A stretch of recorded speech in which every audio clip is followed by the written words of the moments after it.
Yes, people, welcome to the Watchalong for Raptors-Warriors, the last summer league game, our last attempt at a W, our last chance to watch Gradey and Markquis. I got Aiden with me. What's going on, bro? What's good? How you doing? All good, all good. Starting up late, people. Missed the first 5 minutes. I Grady's think, popping off a little bit. do we have a lead? I'm on the stream, so I'm probably behind you. I don't know. We're down one where I'm at. Oh, man. That sucks. How do we feel about the new background? Oh, I Hold love on. it. Oh, I can't. There we go. So you got to get out of Grady's way. But of course, I love it. I It's think one I'm of the just gonna more update it every now and then. Oh, of course. It's one of the more memorable draft day suits that we've seen recently. So, gotta Oh shit! appreciate it for that. Hold on. There we go. We got a feature on the stream today. Oh, you can't. Oh, there we go. Yeah, there we are. Well, Yes, we homie have decided Grady. he wanted to watch.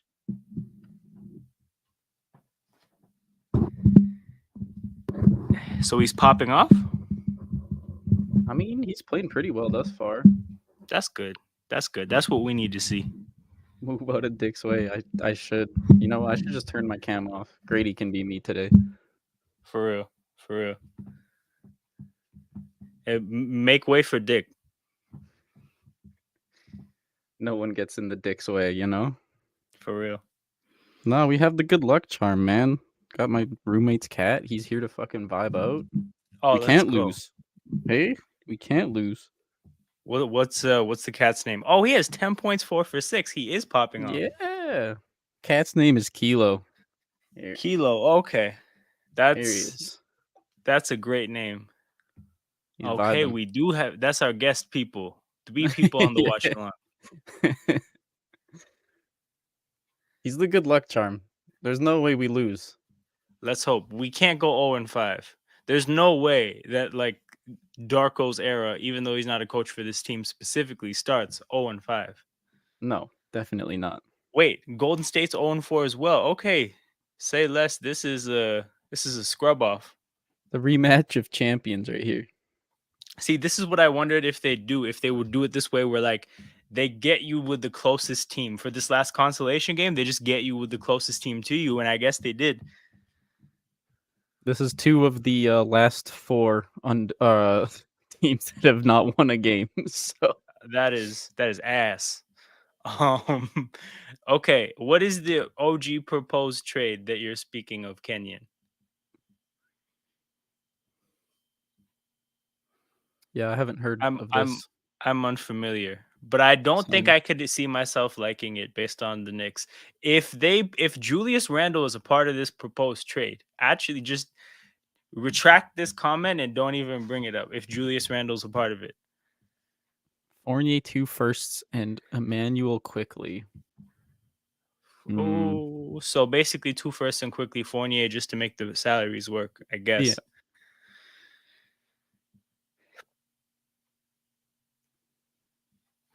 Wait, what I don't firsts know. are they? Are they their own firsts? Or let me see what the Knicks have in the first place.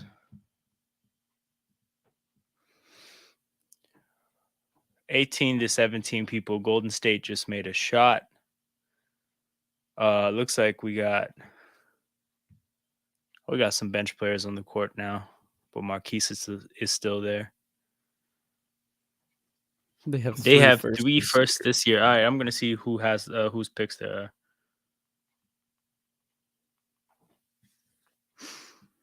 If it's looking rough in terms of retaining OG, that doesn't sound bad. Assuming the picks aren't picks that are just guaranteed to be in the 20s. All right, so Is new. Fournier on an expiring? I think so, but I'll double check after this.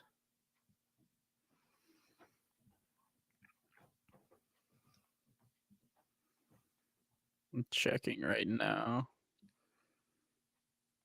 So New York has a pick from Dallas, which is top 10 protected. So I think that's probably going to convey. A pick from Detroit, which is top 18 protected. That's not conveying. And Washington, which is top 12 protected, that's not conveying either. So they only have, I'm assuming they're going to have their own pick in the Dallas pick. That doesn't really sound so appealing, in my opinion. We just hit a three. We're up 23-17. I believe it's Morsel that made the three. He got the start in this game, people. First start of Summer League. I don't know. I guess the So coaching staff Fournier wants. signed till 24-25. So this year and next year, 19 million salary for next year.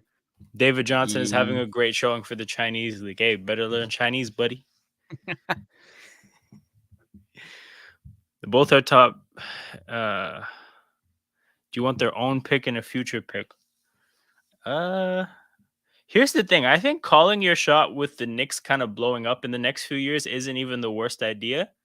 Like I don't know, a Dallas top 10 protected pick. I think they'll make the playoffs this year. Like that pick is probably like not in the top what 17 or 18. I'm just assuming they're gonna get their shit together. Like they didn't last year, and there's no like guarantee that they do. I'm just assuming they will.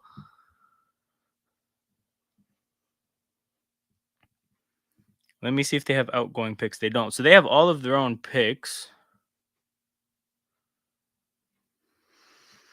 Huh. I don't know. I just don't know if that return is like enough. I mean, it does sort of get you out of dealing with OG's contract, but then you're stuck with Fournier for 2 years. And is he really going to see the court very much? And is it worth quickly and then 2 picks that one of which might convey and the other one Yeah. likely won't? Like I don't think that's enough In a unless you deal love with quickly. yeah, exactly. In a deal with quickly, I think I'd want one pick that has like decent chance to be a lottery pick. And quickly, what kind of contract is he on?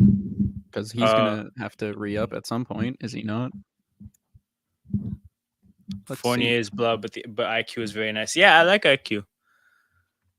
I like IQ. Let me see. Let's see. He's signed to the end of 23-24. Okay, so it's So time to pay him. RFA in 2024. Yeah. Yeah, it's So time again, to does pay that him. really get you off of having like you're kind of in the same spot? It's just you're picking who you want to pay, Basically, yeah. and obviously You quickly won't come in as expensive as OG, but still. Yeah, I don't know. I don't love it personally. yeah, it's the draft pick doesn't make it worth my while, I don't think. No. 23-17 people. Gradey is back on the court. David Johnson is putting his audition tape out for the Guangdong Tigers.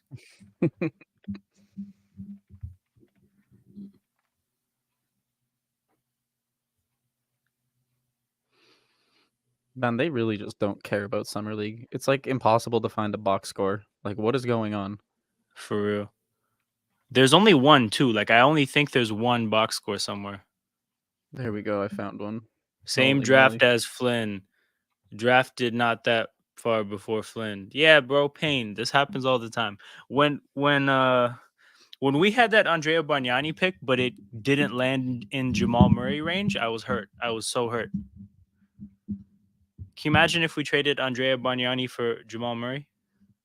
It would have been one of the greatest trades ever. It's 23-17. What did I say? Because I think that's what I meant to say. But if I said something else, I don't know. Yes. Yes, I am.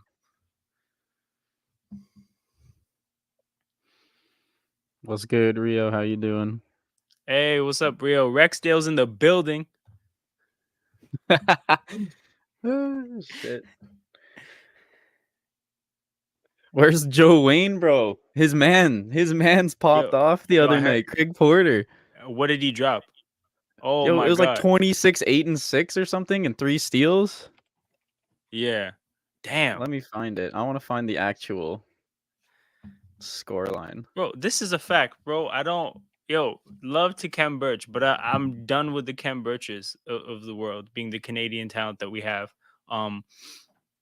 Honestly, there's been so many chances to draft these kind of players, but we just don't have the required draft pick, and it actually hurts so bad. Like the fact that the 1 year SGA is kind of gettable, and we just don't have a draft pick in the draft. Like, we don't even have a starting point to trade up from. Yeah. They're talking about Craig Porter being the backup point for Cleveland. Hey, okay. So this is what happens, bro. Joe Wayne is going to hook us up. Okay, he dropped 22, 8 rebounds, 6 assists, 3 steals, and a block in 32 minutes. Oh, That's nice. not bad. That's not bad at all. I mean, it's more than a lot of our players. Yep. So you take it. All right. I mean, I said this guy looked good in one game. I should be a scout. Hire No, me, you should be. Raptors. That was Scouting quickly, too. department. It was like a good 8 minutes into the game as well. Yeah, he was balling. I mean, he was cooking us. So, I mean, Oh, man. Yeah, I love it though, bro. Joe Wayne randomly out of nowhere will just be like, "What's up?" in the chat during these lives and just dip after that. I love it so much. it was too good, man.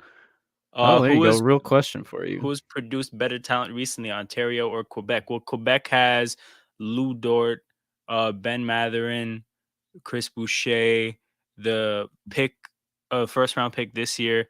He had a French name and a double last name. Who else? Am I missing anybody before I answer? Because I still think Ontario gets that. And also, how do you define recently? Like, are we talking like immediately the prospects in the last 2-3 years, or because I still think Ontario has that beat? Yeah, probably. Because I mean, like at this point, it's just like a numbers thing, right? it's And straight basketball's volume. way bigger in Ontario too, right? Like, I'd say, It's anyways. straight volume, and like just you forget about guys like RJ Barrett. Like, we just always forget about RJ Barrett when we talk about Canadian talent. Gradey hits a 3 to make it 28-19. That's our last possession of the first. Man's So popping off. for real, 13 points, 5 for 7 shooting, 2 for 2 from 3. But yeah, if I'm missing anybody, Kenya, let me know. Ben Madelu Dort. Oh, yeah, see. So yeah, that's everybody that I named. Yeah, no, I think Ontario has them beat. But the thing is like,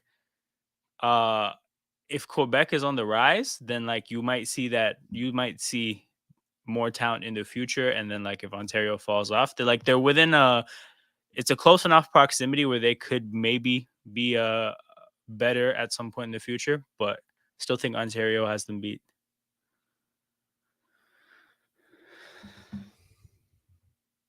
I see Rio's excited.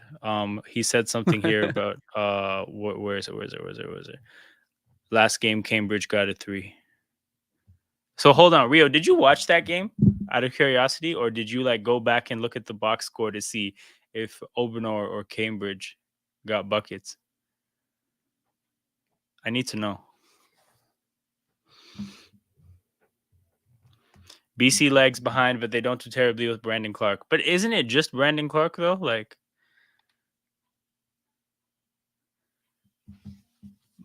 they gotta step their game up. Oh my god. Oh man, Rio watched that whole game. You are built different, Rio. You are built different. I said, fuck that. I was like, no, thank you. Nothing worth watching that game. No. I saw the starting 5 when I was on stream, and I was like, no, this is not okay. You should have to announce these things like half an hour beforehand. Yeah. Come on. 5 minutes before the game starts is not enough warning.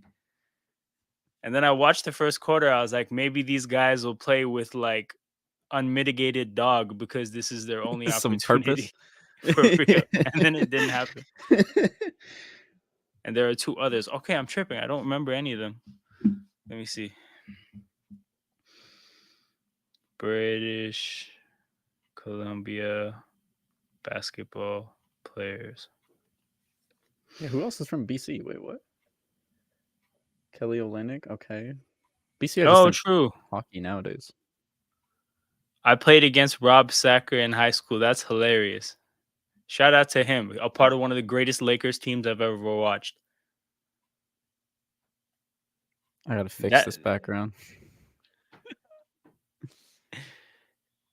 Are you gonna change it? I'm just gonna move it. We need. He must be visible at all times. You know. No, it's true. It's true. You need a. You can't be getting in his way. No, exactly. Oh, by the way, so See. for the first time on a podcast, I don't know if you guys watch Gil's Arena. I heard somebody refer to Gradey as Grady Glizzy, and I thought that was hilarious. Oh my god, dude. Grady Glizzy, man. All right, there. If I sit over on this side, he is visible at all times. Love to see it. There it is. Kenyon, that's wild. That's wild. Oh man. And no, man. I don't know if it'll ever get old. I don't know if the dick jokes will ever get old, but I don't think so. like if we ever trade him, right, and the other team's fan base is like, "Oh, can you like give us a scouting report and stuff?" Like, I'm just gonna be completely honest. I'll He's be like, "Look," huge. I was like, "Look, you have jokes for years. That's what's in your future. Years worth of jokes." Yep. Telling you, man, like no matter what, the vibes on this team immaculate. Yeah. We could Oh, lose 70 games awesome. It's and gonna be it'll awesome, still be amazing. man. The road trip TikToks, it's gonna be different. Oh, dude. Have you seen that little like 2-minute compilation of all of his TikToks that someone made? Oh yeah, yeah, yeah. You Oh know what's my wild is that like god. when I first saw that, I thought that was a TikTok, and I was like, So this did is I. I just was like like, holy shit, he's the GOAT. for real. And I was just like, yo, this is like a such a like psychedelic TikTok. I'm like, this guy's built different. And Yeah. then so I found out that that was a compilation somebody made. But yeah, I wish that itself was a TikTok because like I think his like the creator of that video, if it was like one TikTok, they'd have to examine that person's brain for science. Straight up. Ah, this is hilarious though. When he never get old, when he gets older, instant Viagra commercial checks. This is real. This is real. Yo, he's got His a future NBA. in content creation. Like, Oh, he doesn't even have to like. It doesn't have to work out in the NBA nope. at all, in the slightest. He can, frankly, just get commercial checks with like Viagra and Cialis for the rest of his life. Endorsement opportunities, man. They're juicy. Absolutely. Dude is instantly the most marketable player on a team. Bro, 100%. And it's like it's marketable to different audiences that like other players might not be. Like you could put Grady and Sonya and he would do numbers. It's true. It's real. He has a Beats by Dre commercial. uh 3226 people. You know, the attention wavers between the chat and the game, but we are winning. We might win a game, which is nice. It would feel good. Here's what I want, right? This is the order of operations I want. The Oh, second the Wieskamp. whistle blows to end the game, the second it ends, I want Joe Wieskamp cut immediately afterwards. Because his guarantee date for his salary is in 3 days, right? And I'm just like, why waste time? Of course, you can't True. cut him while he's on your summer league team. That's foul. But the second the whistle blows, don't waste time, Masai. I want to Yeah, update my there's cap sheet. some real questionable shit. Waved.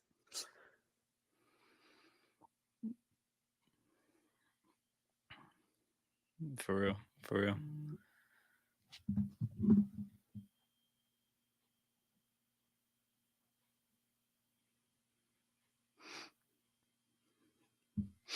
But yeah, people, last Raptors game till preseason, technically. So enjoy it while it's here.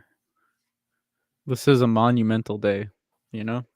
The Dick Show Yep. ends for a little while after this game. Yeah, for real.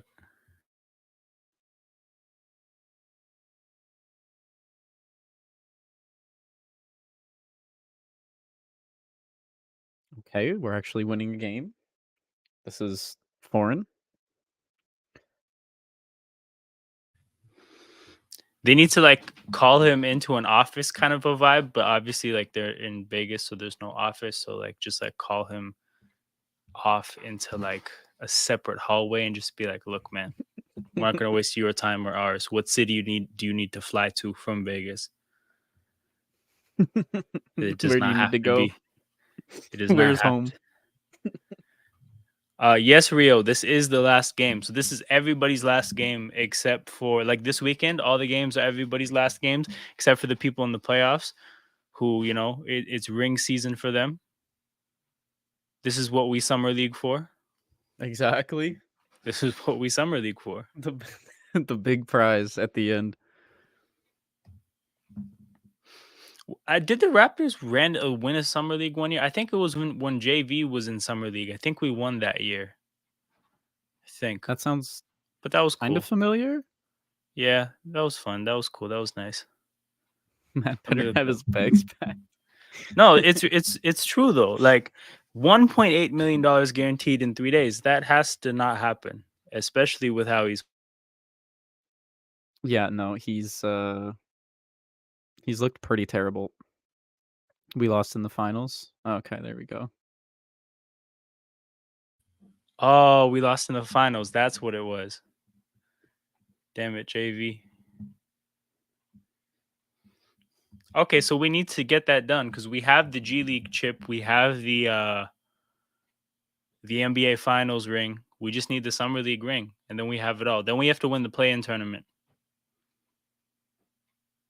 See, so that's what I want to do. That's what I want to have under our belt. I want us to be the first NBA franchise to have all 4 rings. So next year, Summer League, we have to take it seriously. That's why we need the tank. We just need picks so that we can win summer league. This is real. This is real. Yeah, like we need to if we win the play-in tournament randomly because people don't try, and like Darko wins the play-in tournament to start his career on some legendary shit, then we need to go to the summer league with like vets. Like we need to just put our bench on the summer league team and like nah, like we're winning this. Yeah, I know you guys are here for fun and games, but we're quite literally not here for fun and games.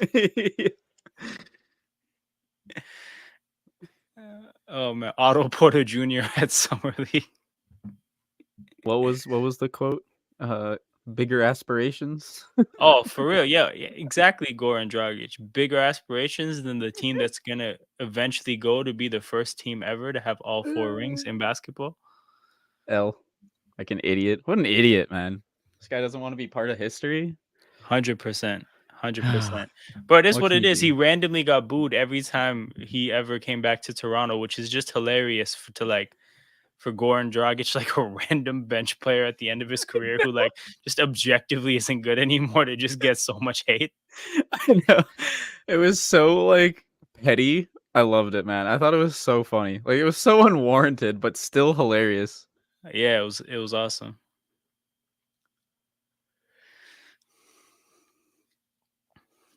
This is real. Next year when we come to win this summer league, no Ron Harper. No Ron Harper. Serious players only. I think it gets embarrassing to still be at summer league at some point. You still seeing DJ Wilson. Yo, fit like being at summer league in Vegas to watch the games. I feel like it's only lit for the first weekend. Then after that, it's like okay, it's not that deep anymore. Everybody go home. Straight up. Like this was fun for a little bit. I'm See, it bored was now. I see, gotta I go. would want exactly. I would want to be there for like when players like Wemby are still playing and people are taking it semi-serious. But there does come a point where it's like, okay, let's just evaluate European guys, and I'm not here for that. Okay, Grady's still not on the court, but Who's Nowell is 42? now. I'm unfamiliar with who 42 is. I have no idea, but I have a box score open, so I will check. It is Yeah, not I my was numbers. there this past January, Kenyon, and randomly ran into Kenny Smith at a casino. So I'm imagining that during an NBA time, you'd probably not have a hard time running into people.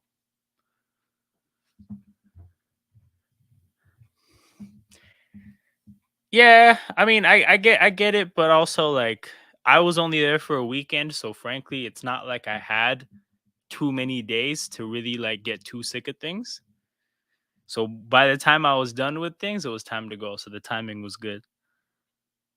42 is Jay Shumate. I don't know what his first name is. Okay. I remember that name. I remember that name. He's a rookie.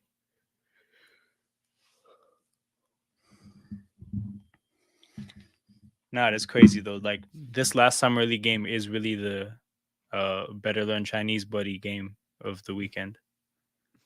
Okay, so Nowell is 0 for 2 as of right now, but he's got 7 assists, which Honestly, is like pretty that's some quiet. no. I've not been really paying attention much. That's a pretty quiet 7 assist campaign right now, and 2 rebounds for the smallest man on the court. How many minutes has he played? 937 according to the box score. 7 rebounds in 9 minutes is wild. 7 assists. Yeah. No, Oh, that is sorry, like yes, that's 7 assists. Yeah, yeah. only 1 turnover. Scotty Not fans terrible. appreciate Dragic for his compliments about Scotty in his first and basically only official presser. Honestly, Scotty fans need to have higher ambitions. Like, what is this? We're standing over the Dragic comments. Nah, Scotty fans be better. Yo, Dragic said good shit about Scotty. We love him, man. He's cool with us. We'll ignore the fact that he clowned like the entire organization in the city a little bit, but he said No, something good about Scotty. when he was working out in Miami at the Heat facility while on the Raptors, I was like, dude, it's not this serious. You can just go to an LA Fitness. It's you can't convince me it's this deep. No, and if he just like embraced it and like tried even a little bit, he would have been Yeah, loved, like straight up. 100%. But he's just like came out the gates like, nah, I'm better than this. Fuck you guys. I want to play in this shit city. It's like, all right, well, Where did how he end up endearing. signing up? Brooklyn, like immediately after that? I don't know. He Who was in got him like on the buyout? he went to so many different places. He I went feel like on he a got scrub traded. tour. Yeah, straight up. He signed with Chicago, and that's when I knew he was washed because they signed him and Drummond together, and I was like, you should never be included in the Drummond plans. It's a bad sign. It's a bad sign for your career. I'm dead Well, serious. Scotty fans are mad weird at times. People be pining over Sam Decker. That's wild. Oh yeah. what I happened mean, with that's Sam Decker? I don't even what is this? Am I I'm not sure. misremembering I'm not sure, something? but like, I don't think there's a context in with it which that's not funny. Like, what is there? Like, there's tea about Sam Decker and Scotty Ah, Barnes. Like, what happened? this is what it was. He went to Brooklyn and they got swept by Boston. I remember that. Yeah, I Ah, remember that. yes, higher ambitions, baby. I mean, we literally won more playoff games and went further in the playoffs that year. So That's true. Sam Decker is a wild boy. Sam Decker Sam gave Decker. Barnes a hug in one of their Instagram live stuff when he first arrived. Get him on the That's team. mad. No, like here's the thing. That's just like this is 14-year-old behavior, which is cool because the people might literally be 14, right? But like it's just like it's annoying to look at and watch and read um when you're not 14. I don't know, man. That to me, that's a done deal. You get Sam Decker on this team right now.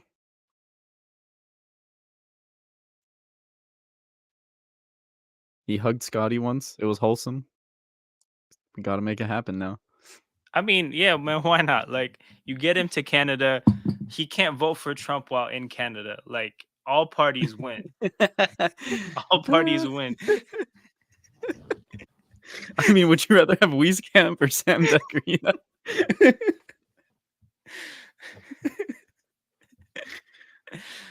That's like the we have Sam Decker at home. The mail-in vote wouldn't make it to DC from Toronto, so like everybody.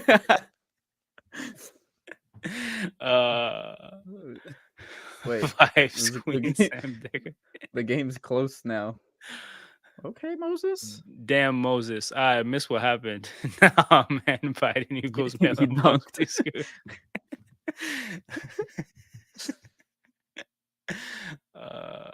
I think they're doing one of these fouls. So I think they have a new rule. If you foul, like if you don't give a shooter a space to land, it's the free throws and the ball. Oh, They did interesting. this That's kind of wild. twice. They did this twice in game 3, and I was confused. But yeah, they review it like it's a flagrant. And What the like hell? Yeah, so watch, it just happened here. If they get the free throws and the ball, then that is a new thing because I saw it happen twice. Okay, so This is they're peak like now off season. deciding whether a closeout is like a flagrant closeout. That's what this Oh is. yeah, yeah, yeah, yeah. Basically, Okay, yeah, okay, dangerous. a flagrant closeout. Is there a flagrant 2 closeout? So when you just tackle them while they're in the air?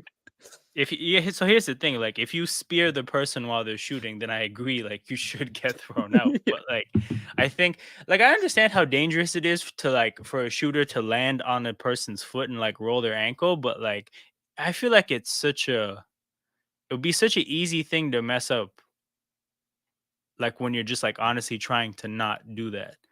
Yeah. But I don't know. I guess it's a player safety thing. I guess they're like, we need all the ankles to be as healthy as possible for the playoffs. We're not trying to see injuries in the playoffs because, like, these last two playoffs, there have been a decent amount of injuries. That's true. I mean, if it helps keep people from tweaking things, then I mean, go for it. It's wild you get free throws and the ball though. Like that's I mean, it's a good incentive to not ever do that, I guess. That's gonna Makes swing a sense. game in a big moment. I know it Yeah. already. Yep.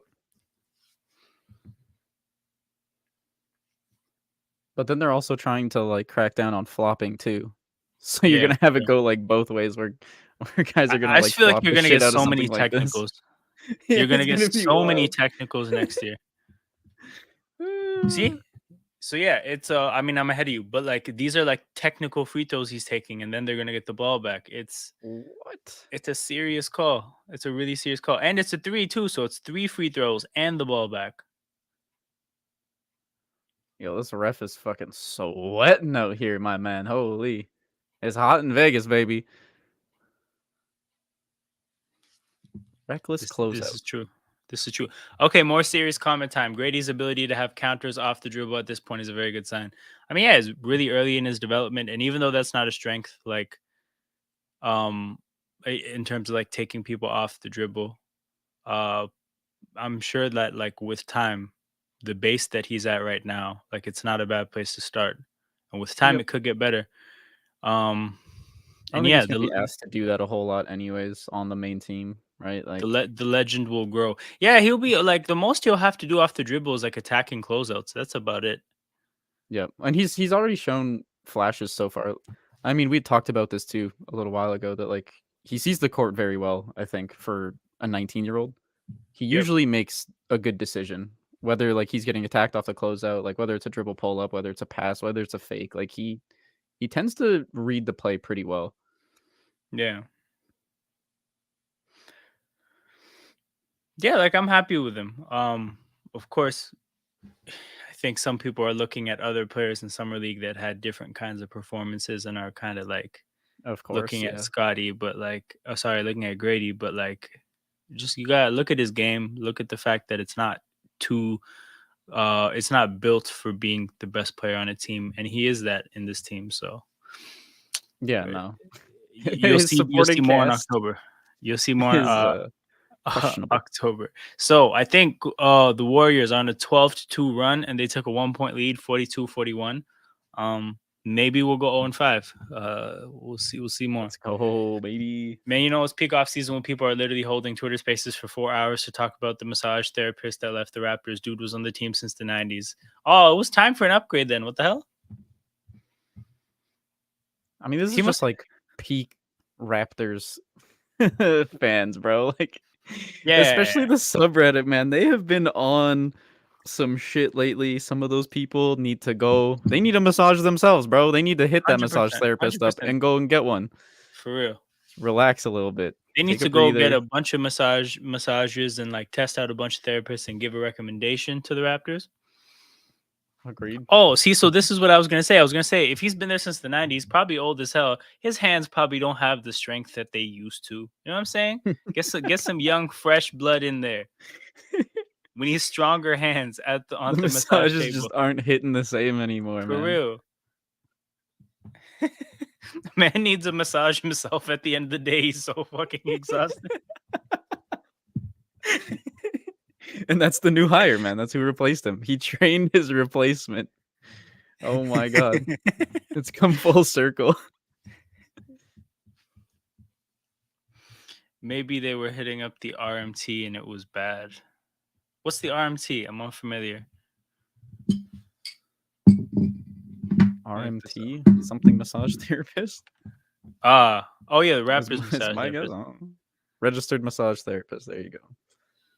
Make a joke Aha. about Gradey and the RMT. I will not. Thank you. The Thank jokes you, write themselves, man. You know. for real. What's understood doesn't have to be said. Some of them have to be said. Yeah, some of them.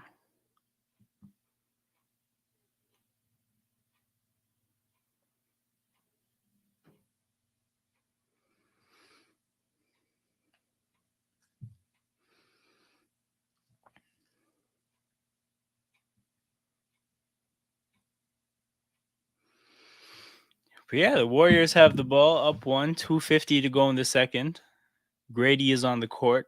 Markquis is on the court as well. Unfortunately, Wieskamp is on the court. Unfortunately, my man's playing for his livelihood out there. Come on. He's This about is to a drop a really 40 piece. this is a really small lineup. We have Mohamedou Gay as the center, Gradey, Wieskamp, and DJ Hogg as like the 2, 3, and a 4, and obviously Marquise at the 1. They just had Gradey come set a screen for Marquise, and then Hogg set a screen. Of course, none of them were effective because neither of those are screeners. But he finds Wieskamp on the other side, who hits the other side of the court, who hits a 3. Wave camp. Yo. Joe Wave camp. Uh At this point, Wieskamp is better off not showing anything, just walking over to Russia to play. Damn. I don't think anybody wants to be walking anywhere near Russia. Yeah. Yeah. Yeah.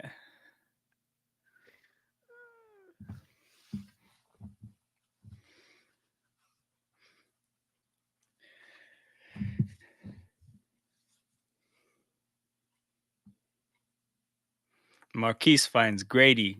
Gradey, mid range, miss. Gay with the rebound, gets it up. He misses as well. 44-44, 140 to go, people. DJ Hogg gets the steal. He had an outlet pass to Gradey, who then went to get this layup in, like with 2 Warriors around, and they blocked him. And it leads to a Warriors 3 the other way. That sucks. That was a shitty sequence. And then Sounds Gay like turns it Raptors over, basketball. trying to find Gradey. Warriors going the other way. Their first round pick has the ball. I don't know how to say his name. And then they hit another 3. We're down 6 people. We're definitely gonna go 0-5. Nah, 25-5 run in the last 4.5 minutes. Talk about getting your shit kicked in the last 5 minutes of a quarter or a half.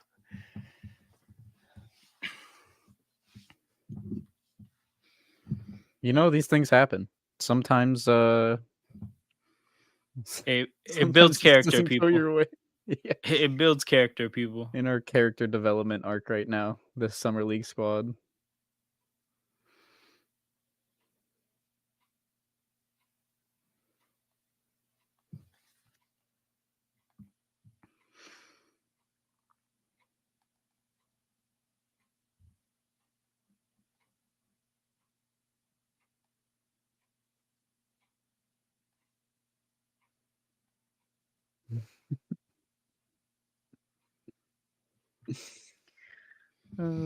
Shit. But yeah, I think there's a stop and play. I think somebody took a timeout. Pat Delaney's trying to figure out how to make the most of these last 20 seconds on the end of this run. But yeah, in terms of things going forward, literally we have Joe Wieskamp getting cut.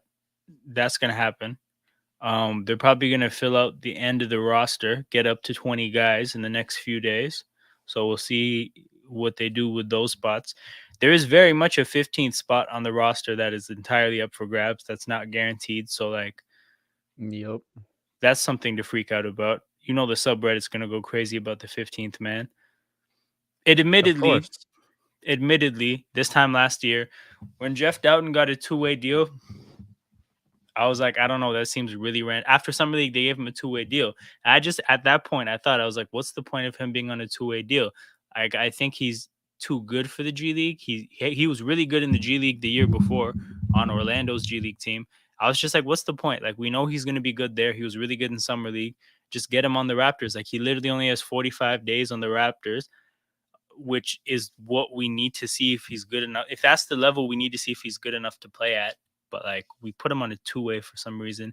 And then like, I remember I was tweeting about it, and like this one guy was like, bro, chill. I don't think it actually matters. And then like fast forward 7 months, and the whole thing is like, do we convert him off the two-way deal into a regular spot? And I was like, ooh, I'm inevitable.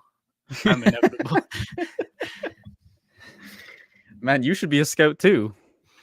Oh, that's a fact. We need to hit up MLSE. We have 14 Listen, I spots watched guaranteed. Craig Porter Jr. for like 4 minutes, and I knew he was a steal. So not only do you have a good resume, but your resume is like accessible on YouTube. People can go see it. They can see the proof. Exactly. Okay, Raptors Dude, get a steal. Gradey in transition picks up his dribble, kicks it to Wieskamp, kicks it back to Markquis, who's at like the logo. So the possession is reset. Markquis waved off a Gradey screen. Gradey comes back to set a screen. He's easily one of the worst screen setters I've ever seen. Markquis drives the basket and gives it to Wieskamp, who's out of bounds. What did I just watch? Okay, this possession, people. What? Between the Gradey screen that effectively does nothing to the Markquis passing it to, it was DJ Hogg out of bounds under the basket. This was a wild possession. Although I think they may have called a foul on somebody. Yeah, they did. So that's why Hogg was out of bounds, because he got fouled. Makes sense. We have 40 spots guaranteed. Blah, blah. I was talking to a 905 guy about Downton. The honest truth is he's almost too good for the G League. He isn't quite good enough for the NBA without a pull-up. This is real. But the point is, like, that's what you had to figure out. There was no point in having him on a two-way playing in the G League. If you look up his stats from the year before, he was cooking in the G League. And then you see the way he played in Summer League last year. He's just like, he's in a weird midway point. But, like, that was the point. He should have never been there in the first place. And again, like it became a thing towards the end of the year. And especially with how weak our bench was, like we could have at least been giving him minutes and seeing what would happen. But it's what it is. Can we pick up PJ Washington, please? Is he an RFA or a UFA?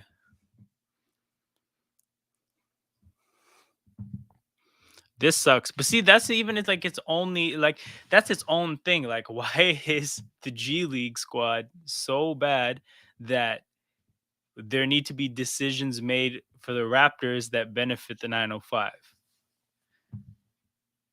That's not how things should work. Yeah, no. Washington is an RFA. Okay, what do you think what do you think what Charlotte would want from us in a sign and trade?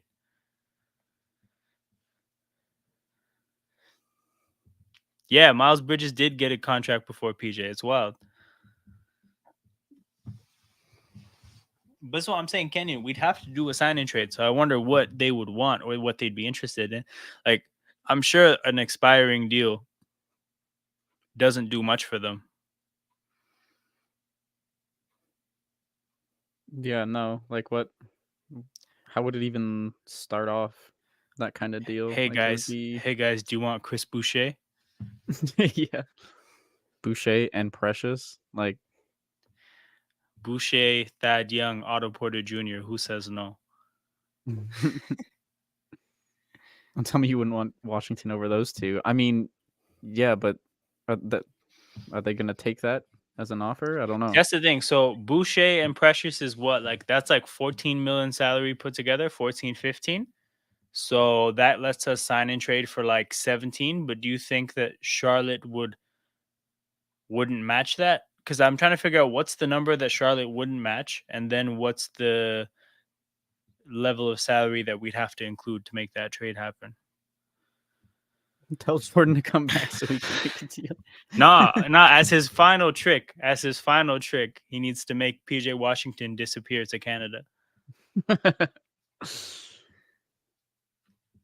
This is true though. We need MJ back. Bring back MJ.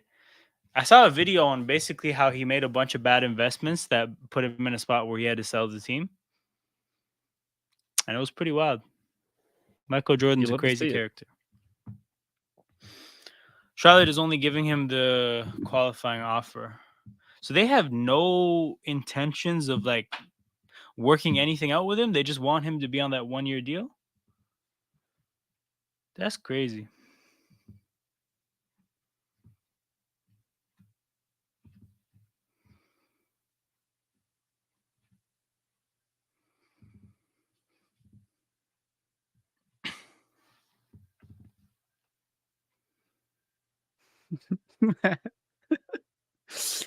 All right, how do you feel about What happened?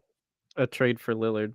Nothing, man. Just the subreddit with their trade proposals are just whack. Like it's so funny. Like so many people are like, "All right, guys, like hear me out. How about we just give away all of our shit players on terrible contracts for every other team's best player?" It's like, yeah, that that team says yes. It's just that's how everybody thinks when they look at these situations. They're gonna try to find like, oh, that team is vulnerable because of XYZ, and we should take advantage of the vulnerability. And like in Portland's case, like just because Miami is seems like the team you have to one up doesn't mean like there's not gonna be another team out there that can one up whatever bullshit we come up with. Because yeah, I Yeah, don't well, think it's there's like hard to make a like 4 team yeah. trades, 5 team trades. It's just like, man, like it's getting so wildly complicated, and then the deals are like so clearly terrible for like one or two of those teams that it's like that is never gonna happen ever. Oh yeah. Like you'd have to be stupid, and like we always end up with like the best players or like the best prospects in all of them. And I'm like, come on, man, this is not happening. This is how fans look at these things, man.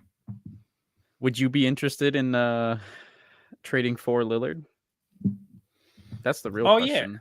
Just like a I straight mean, up Raptors Trailblazers trade. so here's my thing, right? My thing on Lillard is I kind of don't believe that he would just not play basketball for all the money that's on his contract going Agreed. forward if he was on a situation that actually like has had winning potential. Like I think Yep. if they flipped him to Charlotte right now, he would be like, you know what, I'm calling it a career.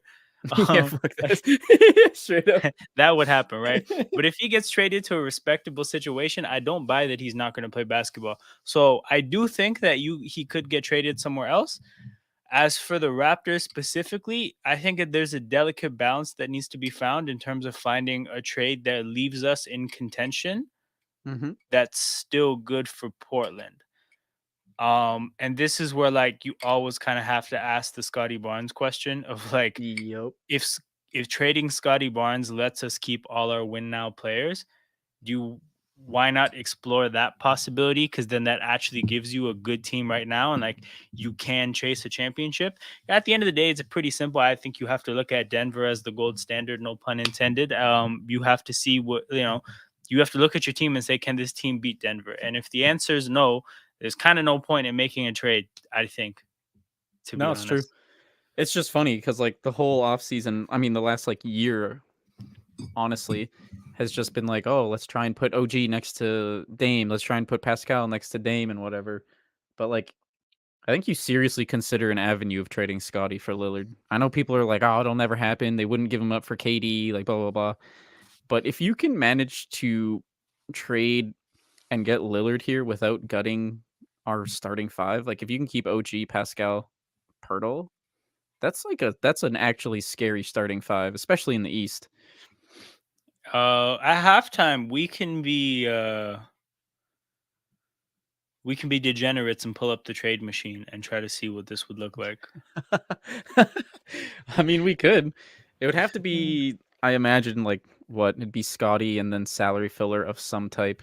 Yes, Scotty and salary filler, and then like the key is to figure out how much salary filler is And then required. you'd imagine maybe like 1 or 2 first rounds, something like that would be required.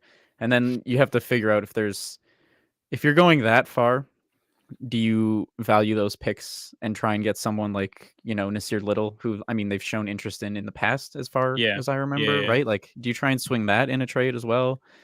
Like, yeah, yeah. it becomes interesting. The ringer trade that was proposed included Nazir Little and Dame. Um, I mean, What is it? Let's see. I forget who it is, but one of their writers proposed a thing of like a why not Toronto, which again, like it's always a fun article to write because we're the Of franchise course, that traded for Kawhi. they did it with Kawhi. They could do it again. Like, yeah, okay. Um, so in the semifinals of the European Under 20 Basketball Championship, Israel defeated Belgium and France defeated the Greek team. Bro, thank you for the update, man. I really appreciate you.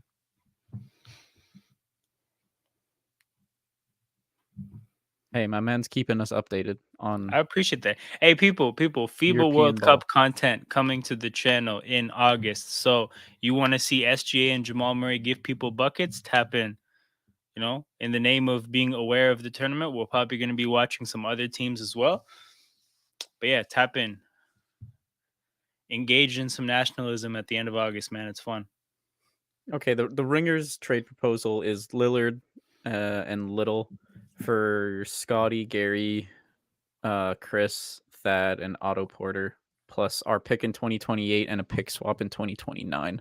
So that's filler and Gary. And then the key thing with the picks there is we're essentially trading picks for after Lillard's contract runs out / he's Yep. 36, which is smart. But Yep. also, if we're trading that kind of a pick, I do agree with that idea of like it shouldn't be multiple first. You get one and then maybe a swap. That's cool.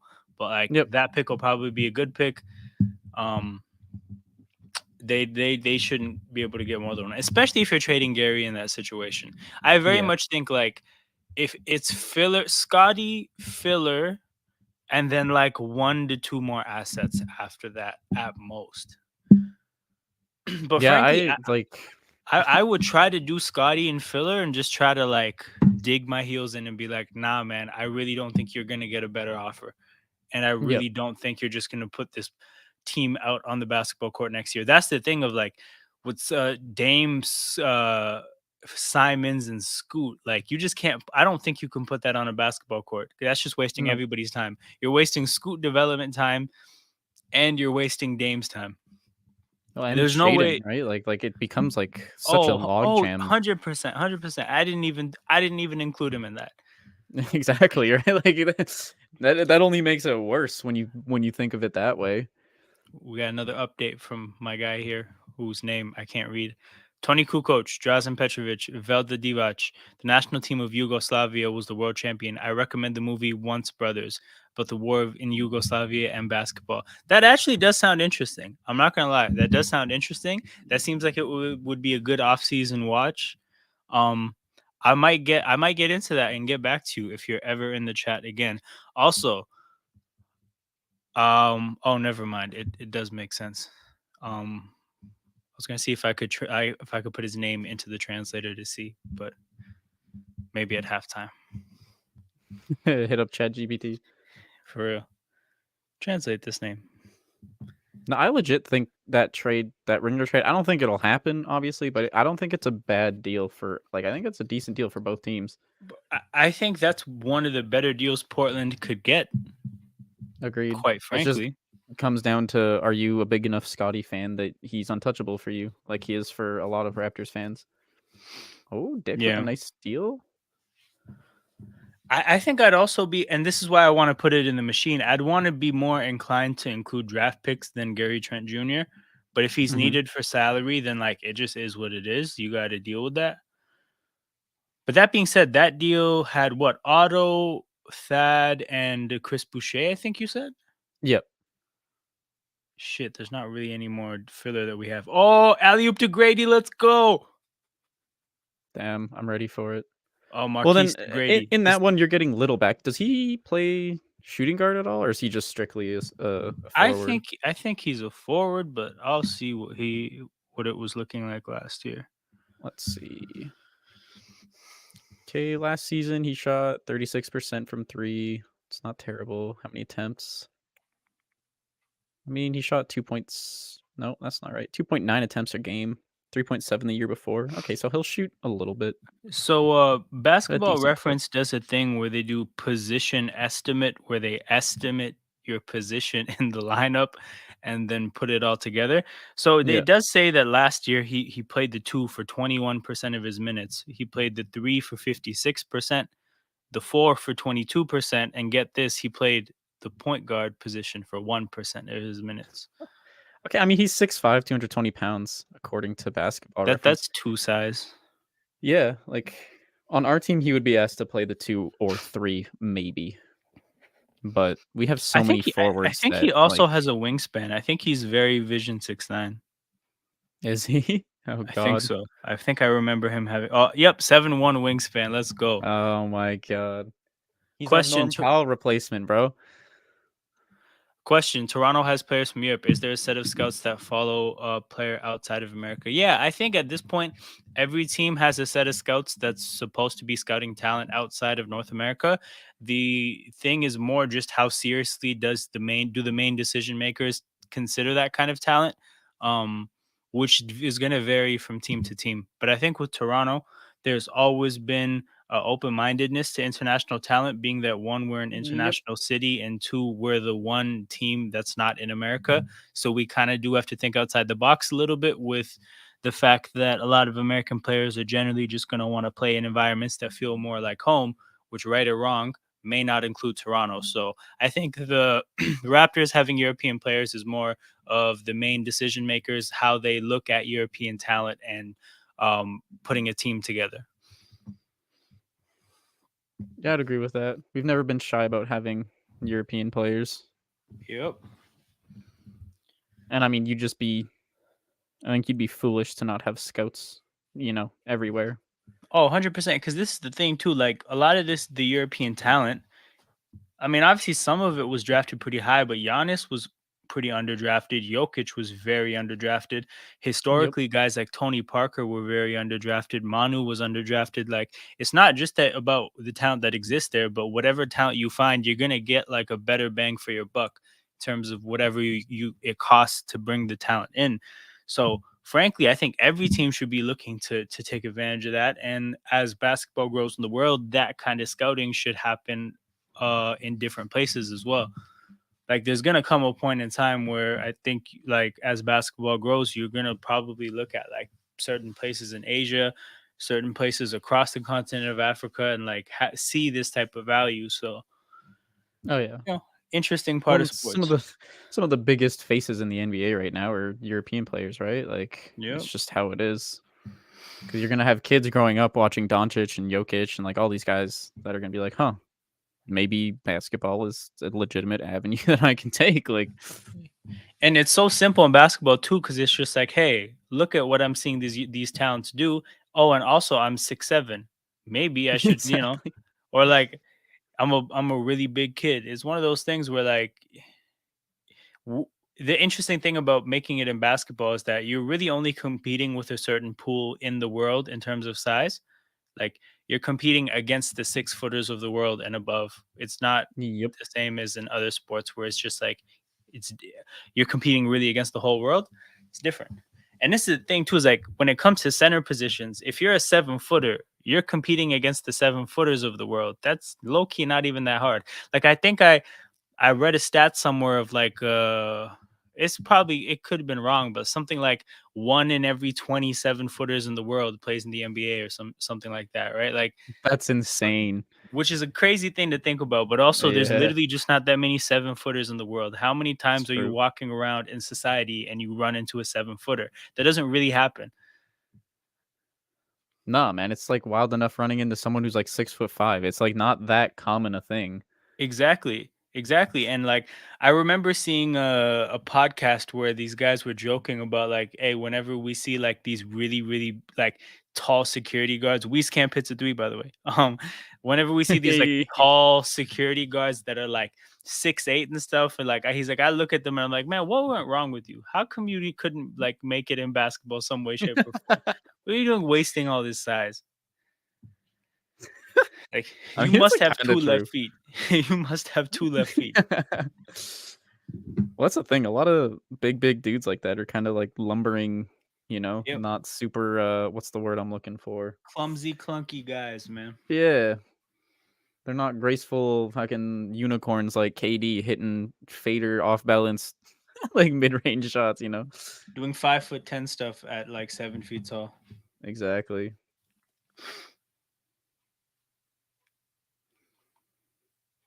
Wave cap. Yo, he's doing his best not to get waved this game. What's he at now? Let's hit the box score.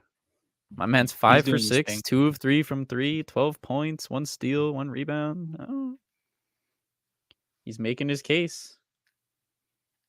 He's saying, I am a streaky, terrible two-way contract that you should definitely keep on the roster. Yep. Send me to the G League. I need a job. I heard that in Canada soccer is becoming very popular, and there's also a good national team. So there's a national team that is capable of competing in like basically like not North America, but North and Central America. So amongst Canada and Mexico, US and Mexico, we can compete. So that's going to put Canada in the World Cup. My boy Alphonso Davies, For real, Fonzie, pride of Edmonton boy. Edmonton, pride of Edmonton. Yes, Um, sir. so that's the thing; they're always going to be there. But as for actually being good in the context of a competition like a World Cup, that'll probably take more time and more talent. Basically, Canada has two high-level talents that are good enough to play amongst like the best European teams, but nobody else is really like that good. So the team's getting it better, but as far as like soccer being popular, it's whenever a team is decent and people watch games, yeah, like it's going to become a little bit more popular, but it's still pretty far behind. I think sports like obviously hockey and basketball and baseball, like it still has some catching up to do. Yeah. It is like slowly on the come up though, and especially when you Yeah, see kids like Alfonso Davies experience the success. Like yeah, I don't and know, it's there's like something about it. It just drives people because like in oh, Edmonton, it's like 100%. a thing, right? Like even a couple years ago with me, like friends that I knew or like people that I knew is the same shit. They hear about Alfonso Davies, they get interested, and then it's like okay, maybe soccer's a thing that I can get Yeah, involved in or check out or like participate with. yeah, and it's like legitimately not an exaggeration. Alfonso Davies is one of the best players in the world at his position. So it's not even just that like he's a guy that's good. He's an elite player. Yeah. And when you watch him play in CONCACAF, which is US, Mexico, Central America, and like all these countries, he's the best player. He's better than any American player. He's better than any Mexican player. He's the best player in these competitions. So we're always going to be in the World Cup, I think, while we have this core, Hmm. because you only have to be one of the best three or four teams in between Canada, US, Mexico. That's it. If like Costa Rica catches somebody slipping, maybe Jamaica is going to get a little bit better now. They changed rules so that like English players with Jamaican heritage can change after initially playing for England, which was illegal before. So Jamaica is going to get better, but like yeah, we're still going to be up there for a while. I mean, even the last World Cup, like, yeah, I don't think we won a game, but like they showed out pretty decently in all of those games, That's the thing. except for The like the one of them. One of them was like pretty bad, and then the rest of them was like, The they were Croatia game we competitive. got smoked. The Croatia game we got Yeah, smoked, but Morocco and Belgium we competed against. And to be fair, all those countries are fairly respectable countries. We didn't go up against any scrubs. didn't Um, Morocco go like deep as fuck in that tournament? I feel like I remember that they were like yes, yeah, they the went to the semis. underdogs. Yeah, Yep, yep, they went to the semis. But yeah, man, next World Cup is in Canada, America, and Mexico. So that's going to be exciting just because it's here. man. If there's games in Edmonton, I mean, like it'll be wild. I remember the World Cup qualifying games that were in Edmonton Yeah, were like madness yeah. Yeah, well, because they because of play them at our CFL stadium, which holds like I don't know 50,000 people or something. So like it was and, sold out and loud. and it was frigid, and we were playing Mexico. We made the Mexican soccer team play in like -15. That was one of the best chess moves I've seen in the It's so snow. wild, bro. Had the Mexican soccer players in the snow wanting to go home. They didn't want to play soccer. They wanted to go home.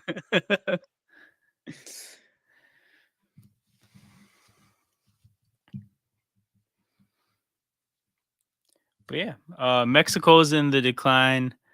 In the other years, there's a situation where Canada is better than Mexico in soccer. Yeah, it's coming soon. If the trajectory is like that, it's coming soon because the Canadian trajectory is probably is on the up. As a whole, like there might be some down moments, but as a whole, the trajectory is on the up. Davies is still really young. We probably have him for another few, like good two Oh, you World probably got Cups. like a decade out of him for sure. Yeah, What is he? He's like 23 or something, isn't he? He's so young. yeah, It's wild. he is. He is. I actually know someone who went to high school with him. That's awesome. That's awesome. Yeah, he was really good when he was young. I heard about him for the first time when he was like 14. Yeah, he's 22, so he'll Yeah, be around. yeah, he played for the Whitecaps like early. Yeah, no, he was like insane even back then. Like everyone was like, "Nah, this kid is special." Like Yep. even among like the good players, he was just like leaps and bounds ahead.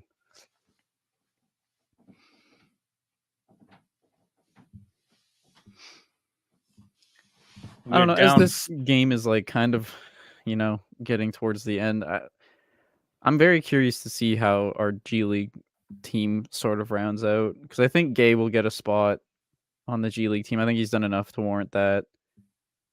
I mean, Brown, if he's around, will definitely get a spot too. Nowell, I imagine, will be just starting in the G League. But like, who else do you pull off this team that like has really like maybe Hogue? Like he's looked pretty okay in most of the games. I'm just gonna assume the guys that they gave random starts to will get the spot. So Hog got a start. A start. Yeah, Morsel got a start. Gay Nemhard got got a it start. now. Yeah, whoever like the guys that got starts, I'm assuming they're gonna get looks in the G League.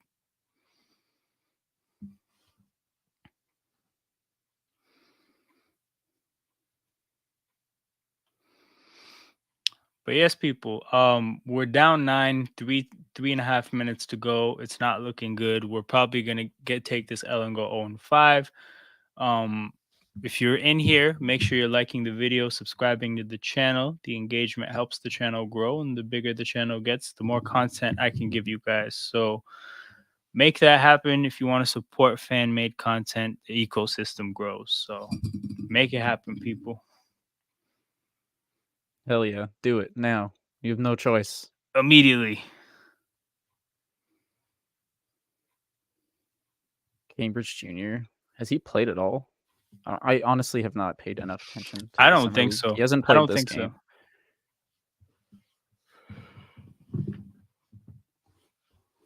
But yeah, a transition dunk for the Warriors gives them an 11-point lead. Raptors take a timeout with 3:10 to go. That's not nice. Not fun at all. Talking about soccer was more fun. Talking about Sam Decker was more fun.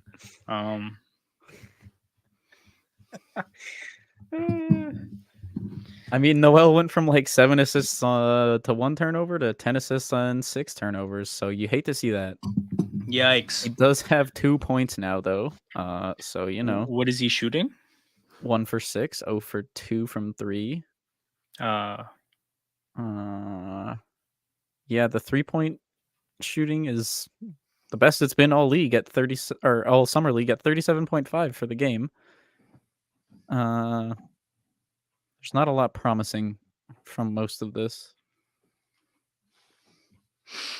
yeah, I mean, if anything, the last few Marquise Noel games more bring you back down to reality and make you understand that like there obviously is an adjustment period. And when it comes to a player like Marquise, generally like he's also 24, I think. So like he's not even particularly young. Yeah, So he does have like I think this year to take some strides, but it's just like the kind of player he is. I think you need shot making from him as well. The creation is cool, it's nice, it'll be helpful, but to really warrant being on the court, it's got to be some shot making that comes with it. 100%. I mean, his college run, like he was shooting the lights out, right? Which I think is what was enticing to Yeah, begin with. But he's shot exactly. very poorly in the summer league. So I mean, is that just like is he slumping a little bit? Yeah, Is it the nerves? Is it the pressure? Is it the longer defensive players? Are they faster? You know what I mean? Like it's just an yeah. adjustment he needs to make. I think he'll get a lot of run in the G League just to like fully see, can he overcome the hurdle? Yep. which is fine because no matter what, it'll be fun to watch. Like, So that's the thing. Like that's a good two-way kind of a situation where the G League is what the player needs, but there is upside for NBA minutes if they kind of like grab a hold of that opportunity. Whereas straight like up. the Jeff Doughton two-way situation just made no sense to me, and like the situation I thought was going to happen ended up happening. Markquis uh, drives, gets to the rim, makes the basket. Thought he was going to Nice. shoot a three, he tacked the closeout, got to the rim.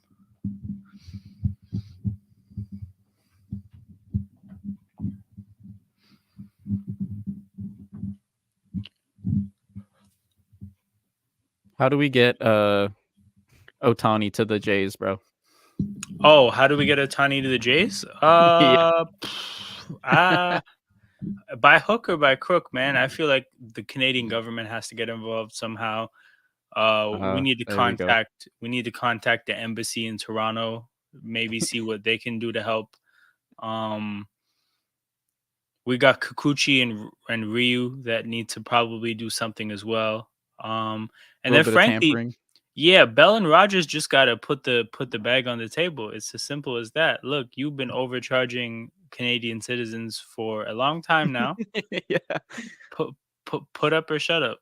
Like we need to get this. We need to get Shohei in Toronto. He will sell tickets as is. I think do pretty well in Toronto. We will Oh sell my out god, every that game that with place would Shohei. sell out instantly. 100%, especially now that it's smaller. Yeah, exactly. Well, and, like, there's, like, such a huge international community, right? Like, fuck, like, it would instantly he would be a fan favorite. He would Yep. that place would be sold out every game, even if we sucked. And Toronto's a fairly accessible city for like people outside of the city.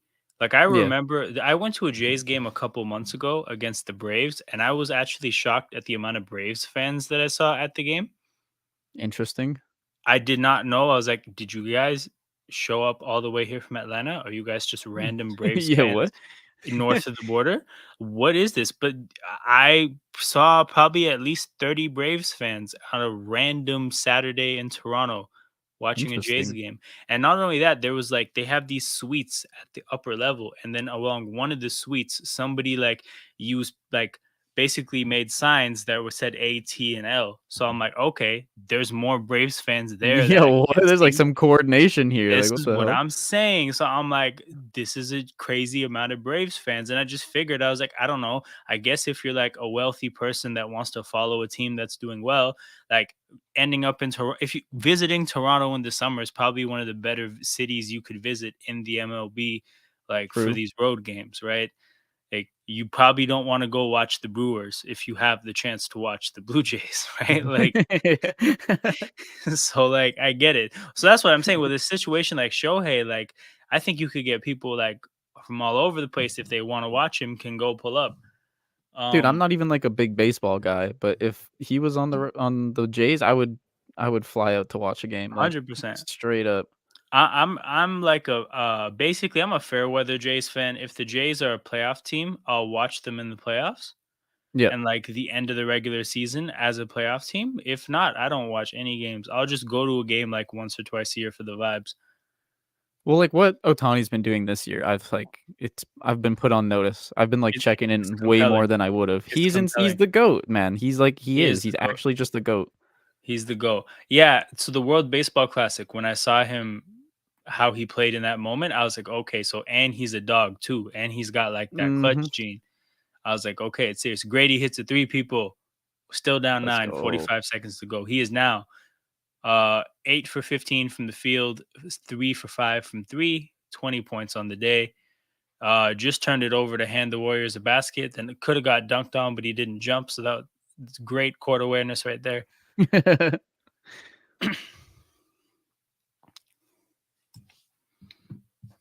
Yeah, I feel bad for Otani because, like, man, his comments the other day, I just, like, I feel so bad. He's like, "Yeah, I wanna win." I was like, "Yeah, no shit.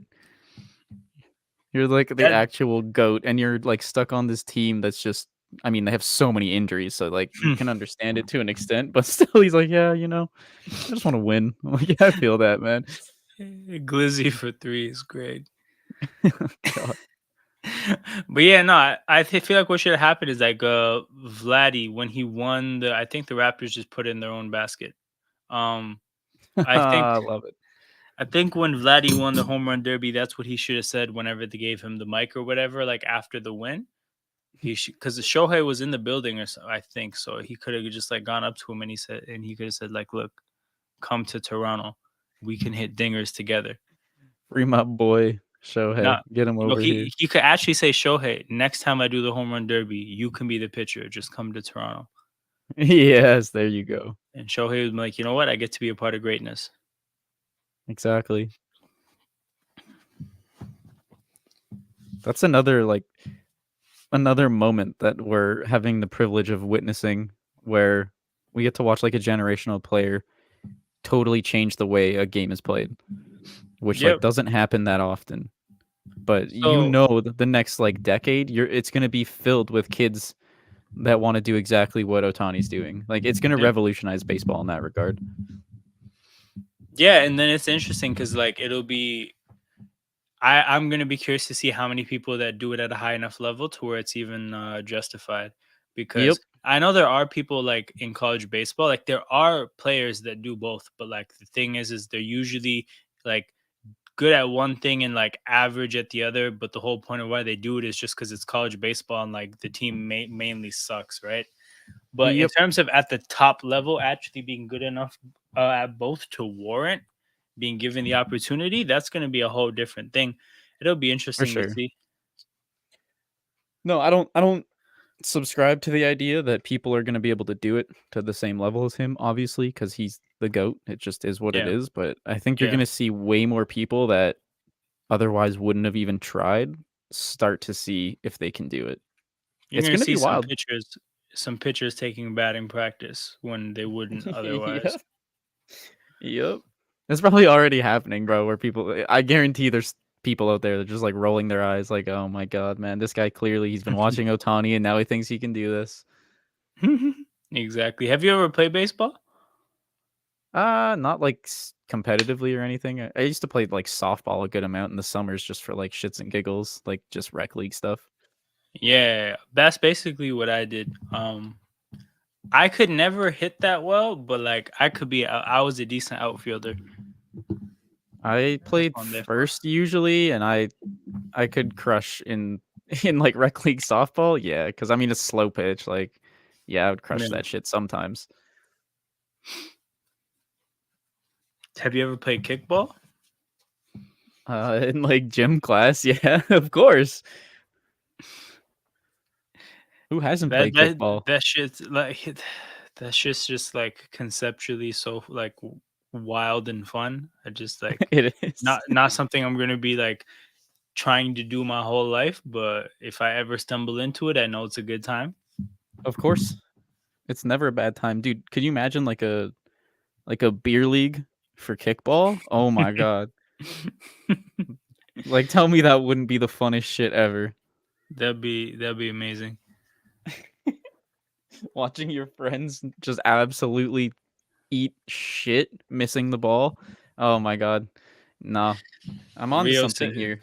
you definitely are. Rio says Hog okay. So Hog just dunked on somebody kind of. So that's what he's talking about in the comments.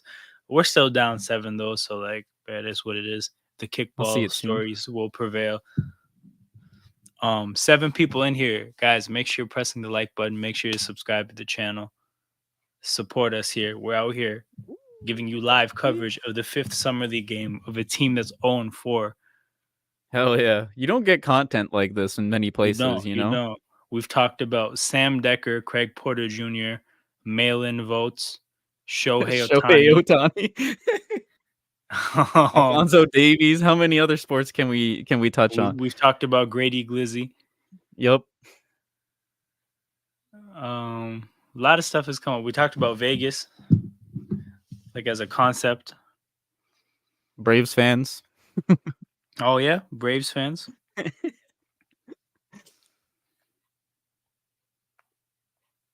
This is prime time for filler content while your favorite team loses, you know? Oh yeah, there's definitely going to be moments like this in the regular season. Yep. Remember when the Raptors are getting blown out? We'll be here memeing like dumbasses. Bro, 100%. If the Raptors game is not it, show up here because I guarantee this will be. Maybe it won't be like completely it, but it'll be closer than the game itself. Oh yeah. Okay, Moses Brown is gonna go to the free throw line because he was trying to be Dwight Howard and just like power dunk while somebody's right beside you, and it didn't work. Okay, I don't remember seeing any Moses Brown free throws this game, so that's another topic we Oh, can that's touch on. nice. Yes. Hey, we need the camera view from the front. It doesn't hit the same from the side. Ah, come on. They didn't give us the view of that Give gnarly the free throw. people what Let they me see. want, man. Come For on. real. Oh, you know You, what they need? You know what I need? Next year, 3-point contest, Moses Brown. If he hits one, that should count as 20. bro, we need to make a free throw contest for him to be part of. You know, I do think that that's what they should do. Okay, Ahmad Caver, full court press. Full court press causing the turnover, gets it back. People, 4-point game. This is Let's Raptors go. heritage right here. Full court press in the fourth quarter to get comeback The started. fake comeback, baby. The Kyle Lowry is somewhere smiling. We caused another turnover. Let's go. DJ Hogg and Caver trapping a guy as soon as he crossed half court in the corner. Oh, 41 was you slipped. You slipped 41. Hey, the game's getting serious. The game is getting serious. DJ Hogg and Caver trying to bring the Raptors back. Damn, he Oh, hit that's a both his free throws. Holy shit. How does he hit them? It's so ugly. I have no idea. But here's the thing: we do need a 3-point contest aside from the normal one with just centers and like only centers that shoot free throws poorly, right? And of course, like that. But the whole thing is like, yeah, the scores are going to be like between 0 and 7, but that's the point. Like, Yeah. it'll just still be fun. No, it'll be so much fun. Morsel gets fouled. He's going to the free throw line. A chance to make it a 2-point game, guys. The rally has begun. And how about what's her name? Sabrina. Do you see that shit? She just set like the Wait, all-time 3-point which? contest record. Do you see that? Sabrina Ionescu? Yeah. I didn't see what she did. No, I know the All Oh Star my week is god. weekends happen. She missed 2 shots in her final, like literally 2. She missed 2. She scored So 37 she made every shot. Damn. Yeah, except for she's 2. cold. She's cold. We Like need to get her on the Raptors WNBA team when that happens, or like the Toronto WNBA absolutely. team when it happens. Dude, she was cooking. Like that it was insane to watch. She like couldn't miss. I don't even know what like before that. What was the highest score ever recorded? Let's find out. Yeah, like in an official thing, it's like with the bonus ball stuff, it changed things, but I still don't remember seeing like too much higher than 30. No, yeah, it's not a very common thing. Like I mean, she missed 2, and like that is insane. Yeah, that's crazy. Let's see. I'm trying to find like a chart that shows.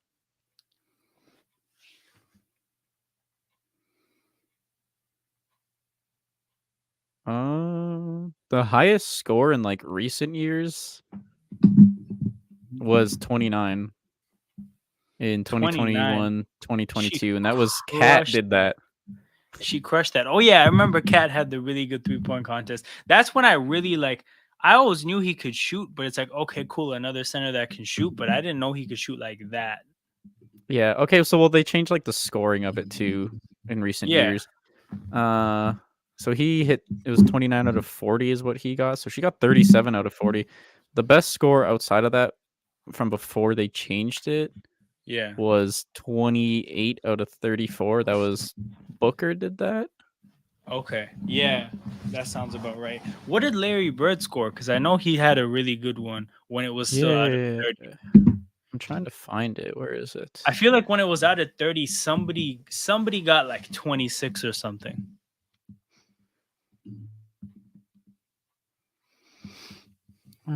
Where is it? So Larry Bird won it 3 times. What are his scores?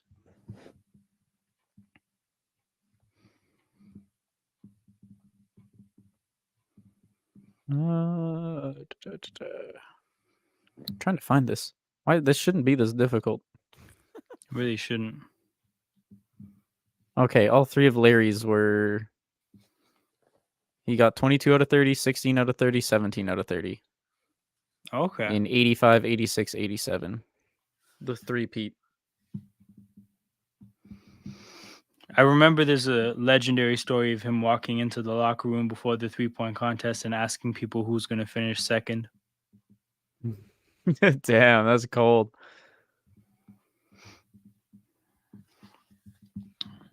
Well, he's a pretty amazing character. Raptors down 3 people, 7 minutes to go. Warriors pull up, miss it, and then the Raptors put it in their basket again. So that's twice now Oh, no, when bro. trying to rebound the ball that we put it in our own basket. So we're down 5 now. This team is giving off a lot of 0-5 energy, even if they get this win. Ahmad Caver pull up off the screen, gets it. So we're down 3 again. I don't know what the plan is when they're going to bring Markquis and Gradey back, or if they're going to bring them back. I don't know, but I hope they do. 6 minutes left, so it should happen soon. I imagine they will.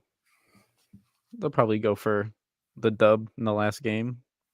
No one wants to go 05.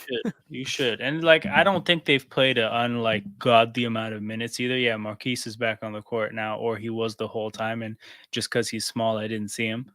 Nah, on my stream he's waiting to check in, so you're not Oh, crazy. okay. Yeah. Markquis has played 23-46. Grady's played 21-24. Yeah, it's not bad at So, all. not a Okay. ton. I'm sure Grady's going to check in soon then. Got some dudes walking behind the broadcast. One of them looks like Chumley from Pawn Stars, and this is Vegas, so it could actually be him, but who knows? Tweet him. Ask. Bro, you watching the Raptors Summer League game? Well, if so, tap in Toronto Hoop Talk. You don't have any commentary at the game live, so just throw an AirPod in and get some commentary. A good 20 seconds behind what you're looking at in real life. It's a good time. Trust. I did that once just to see what it felt like. The last football game I was at, I threw a watch-along on in my AirPods while I was watching it live. I was like, this is a weird 2023 experience. Wait, how have we not talked about the fact that we have a dude on our team named Dick and also a guy on our team named Hog? I mean, how have we not made the connection there with Hog? This is culture. This is Raptors culture now. We have a this is how we it was scout. Vision 6'9", bro. Nah, Now it's Vision phallic name. Nah, it's Vision 69 because we're trolling, because we're memeing. Vision 69 is Vision 69. Nice. You gotta hit the chat with a nice. Nah, whenever that's what should happen though. If Gradey makes a shot, the reaction. You know how in Scotiabank Arena they have like a little audio clip that they play after guys hit threes. Yeah, yep. Gradey, it should just be a nice. It should be. They always Or it should just be like a TikTok clip that plays on the Jumbotron. Exactly. Like of him, the clip of him doing the backflip off the car just to give everybody anxiety. Can you imagine if you fucked that up and like shattered his knee? Oh my god, bro! Okay, again, we talked about this earlier. That's a perfect sponsor opportunity for him too. Yo, what's the super fan, bro? Sponsor him. Let him do a backflip off one of the cars. It's amazing. Exactly. Recreate that part of the TikTok exactly. Absolutely. Just get Nav in there, part of it. Oh my god. Yo, that's a sick idea. Hyundai, make it happen. Make it happen. Man, see, I can be a scout. I can be a content creator, advisor. So think about this. So Gradey could be doing backflips off Hyundai cars. He could be he could do every ED supplement company in the world. He can do all their ads. his sponsorship potential is crazy. It is, man. His agent needs to be working on this. Who's his agent? I need to contact him. Like, listen, man, I have some ideas for Gradey that I think are real slam dunks. Pun intended. I don't know. Gradey seems like they're reviewing the flagrant closeout on Oh. on Camp. So people, we might get 3 free throws and the ball down 3. Game changer. Game changer. No pressure, Camp. You're not playing Oh, for a roster spot or anything, buddy. exactly. So it says that the Warriors coach is challenging it. So I guess they called the flagrant closeout, and now they have to see if it's actually the case. So I think if the Raptors win this game, somebody has to basically a handful of players have to treat it like the Wolves did when they won the play-in game. Like I need Markquis to be the Pat Bev in this situation, and then I need like Gradey can be Ant, and then somebody has to be Cat, but I don't know whose girl is at Summer League. I don't know. Someone who hasn't been playing. Somebody. Or no, somebody who has been playing.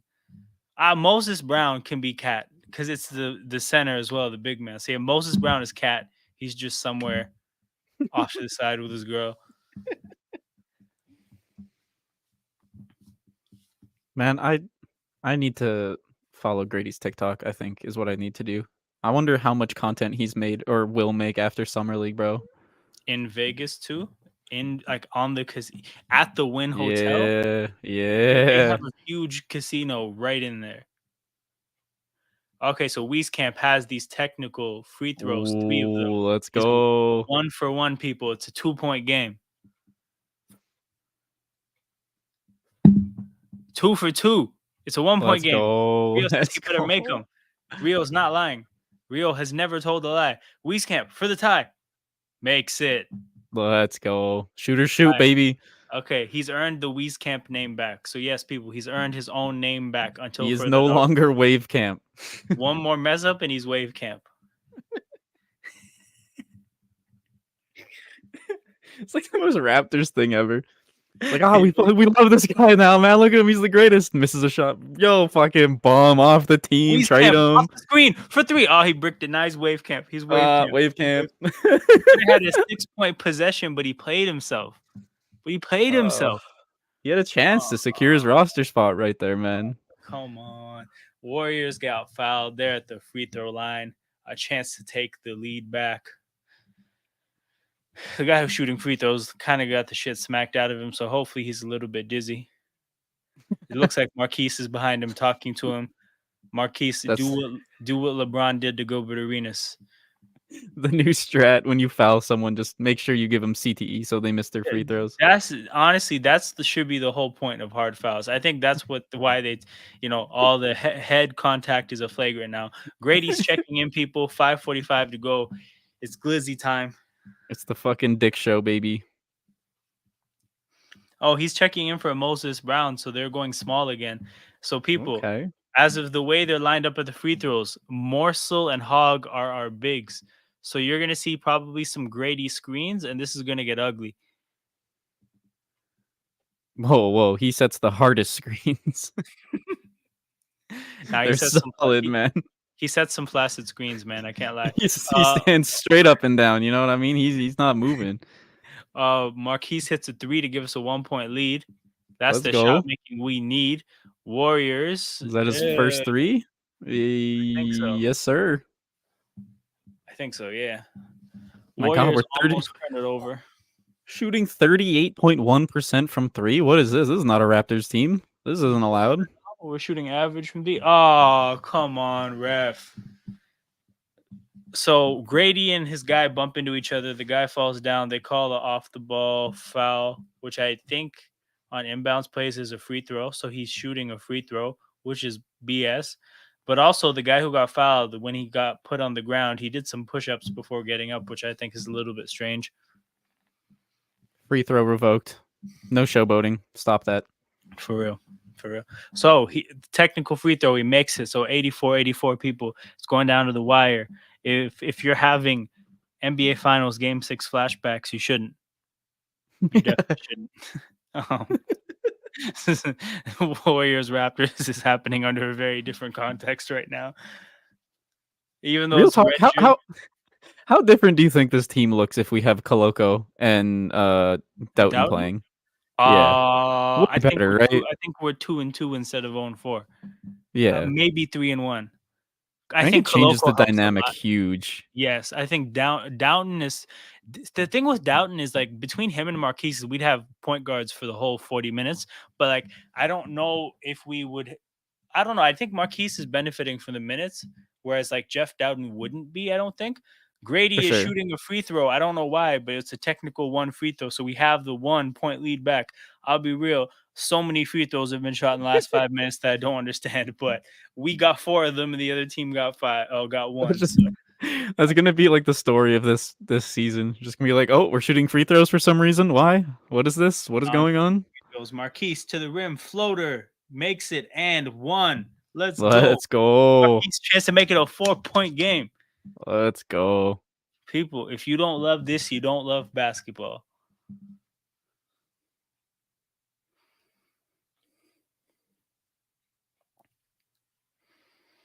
Oh man, Marquise, awesome job of selling the minimal contact that happened. That's what you're supposed to do when you're 5'8". Yep. The wind could blow a certain way and you'd probably go flying. So you need to use that to your advantage at that size.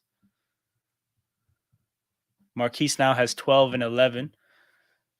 So double The double. turnovers are still a little concerning, but he Uh, hasn't he done that might in a minute. he might get a triple double with the turnovers, but it's okay. Nah, man, he's gonna snag 8 more boards for the triple double, the summer league triple double. He's gonna climb onto DJ Hogg's shoulders and he's gonna get rebounds. Moses Brown's just gonna run him around, throw him, lob him into the air to grab the boards. There's nothing in the rules that says you can't do that. Just Yeah. throw him up. Yeah. It's just an assisted vertical jump. Exactly. Marquise, step back. 3. Got it. Let's go. Let's 7-point go. game. Yo, Let's go. my man figured Marquise, it out in ice last in his game. veins. Ice in his veins. Warriors get right to the basket, quick bucket. Still a 5-point game, though. People, we got margin for error. And we will make errors. So that's what we need. Marquise going around the screen. He got the switch on a really big guy. Slow feet. Gradey. He missed. We got nothing. Warriors. Open 3. Oh my God. He missed it. Thank God. All right. 4 minutes to go, people. 5-point game. Raptors looking for the first and only win of Summer League. Rio says, Nowell on fire. Nowell sizing up his man. Steps back. Crossover. Gets to the lane. Kicks out to Hogg from 3. Misses. We couldn't get the rebound. We tried our best, though. Lots of effort on that rebounding. Warriors open 3 because our defense is a mess. Misses. Oh, Gradey with a highlight rebound. He comes flying in, gets the rebound, and before he falls out of bounds, kicks it out. Wieskamp Nice. leaks out. Wieskamp is basically looks like he's cherry picking, and he gets the layup. Raptors on a 12-3 run in the last 2.5 minutes, up 7, 3:15 to go. Warriors turn it over. Raptors in transition. Morso goes to the basket, gives us a 9-point lead. Let's go. Oh my God. People, we might actually get this win. We only show up for the championship game. Yo, Ron Harper Jr., buddy. If we get this W, you're finished. Yeah, word. We get this W, you're finished. Rio, I'm not lying, right? I'm not lying. No, I didn't even think about that. I mean, he was like kind of cooked after last game, but this really is not a good look for him. Oof. Nah, honestly, we get this win. I'm charging all the losses on Ron Harper Jr. Every single one. Damn, bro.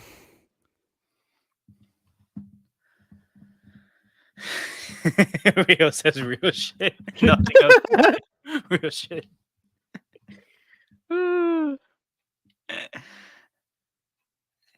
I mean, we're getting a little glimpse of what the potential actually is if people hit some shots. you know? Yeah. Also, the thing is like this small lineup is a distinct coaching decision. So I'm thinking about this, like what this would look like with the normal Raptors, and like we would be doing it with more size and less shooting. But in theory, like we could get a decent amount of shooting on the court if it's Gary and Gradey and OG. OG. Yeah, we could have this Yeah. kind of a lineup with a good amount of shooting and size. Obviously there with Gary and Gradey, you have to see how they hold up defensively, but you could put a defensively sound set of players around those two. So that'd be cool.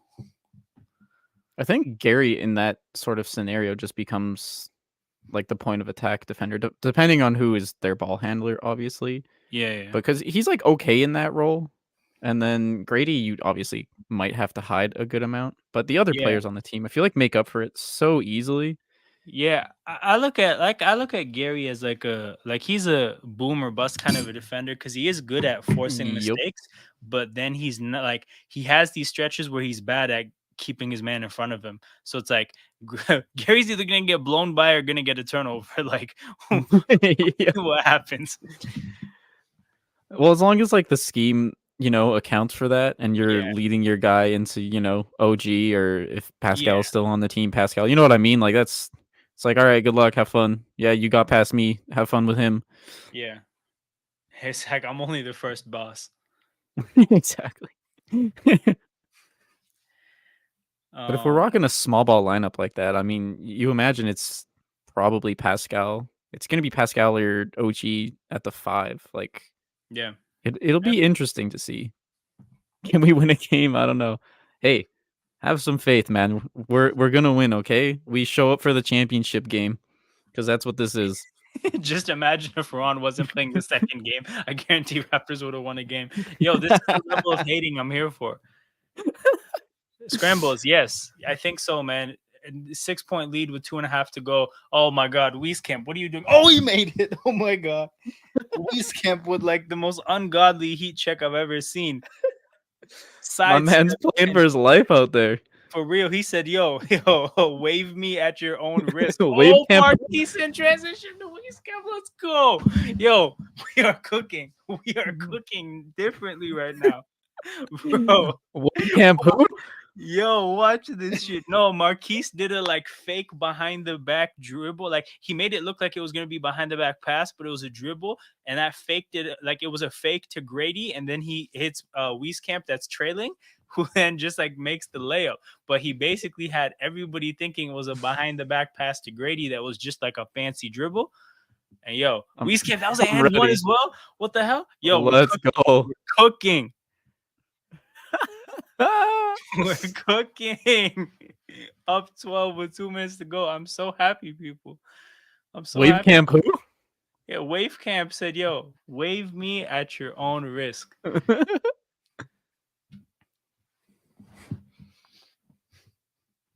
Waivers, discretion, instruction. Yo, did you see it? Oh my god. Which one did you see? Did you see the The Wieskamp? 3, bro. What was that? The audacity on that was What? insane. The audacity on that. If he missed that, Oh my god, bro. It's highlights out here. for real. If he missed Holy shit. if he missed that, he would have been finished, man. I would have been so upset. Because the game wasn't even like put away at that point. I think it was like a 5 or 6 point game. And he's Oh doing my that god. nonsense. He's still wave camp. I don't know, man. I don't know. The stats don't lie. He's shooting 8 for 10. Yo, big moments he showed up. Like it is what it is. Yo, fair. Like fair. You're still not getting 1.8 million guaranteed. That wasn't Gradey misses the technical free throw. That's not 1.8 million worth of hooping right there, but it's decent. That was decent.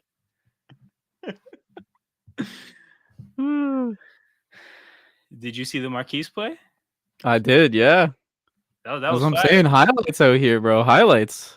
That was fire. That was fire. I was very happy with that. All right, 10-point lead, 2 minutes to go. Marquise taking it up. The full court press. is not phasing him.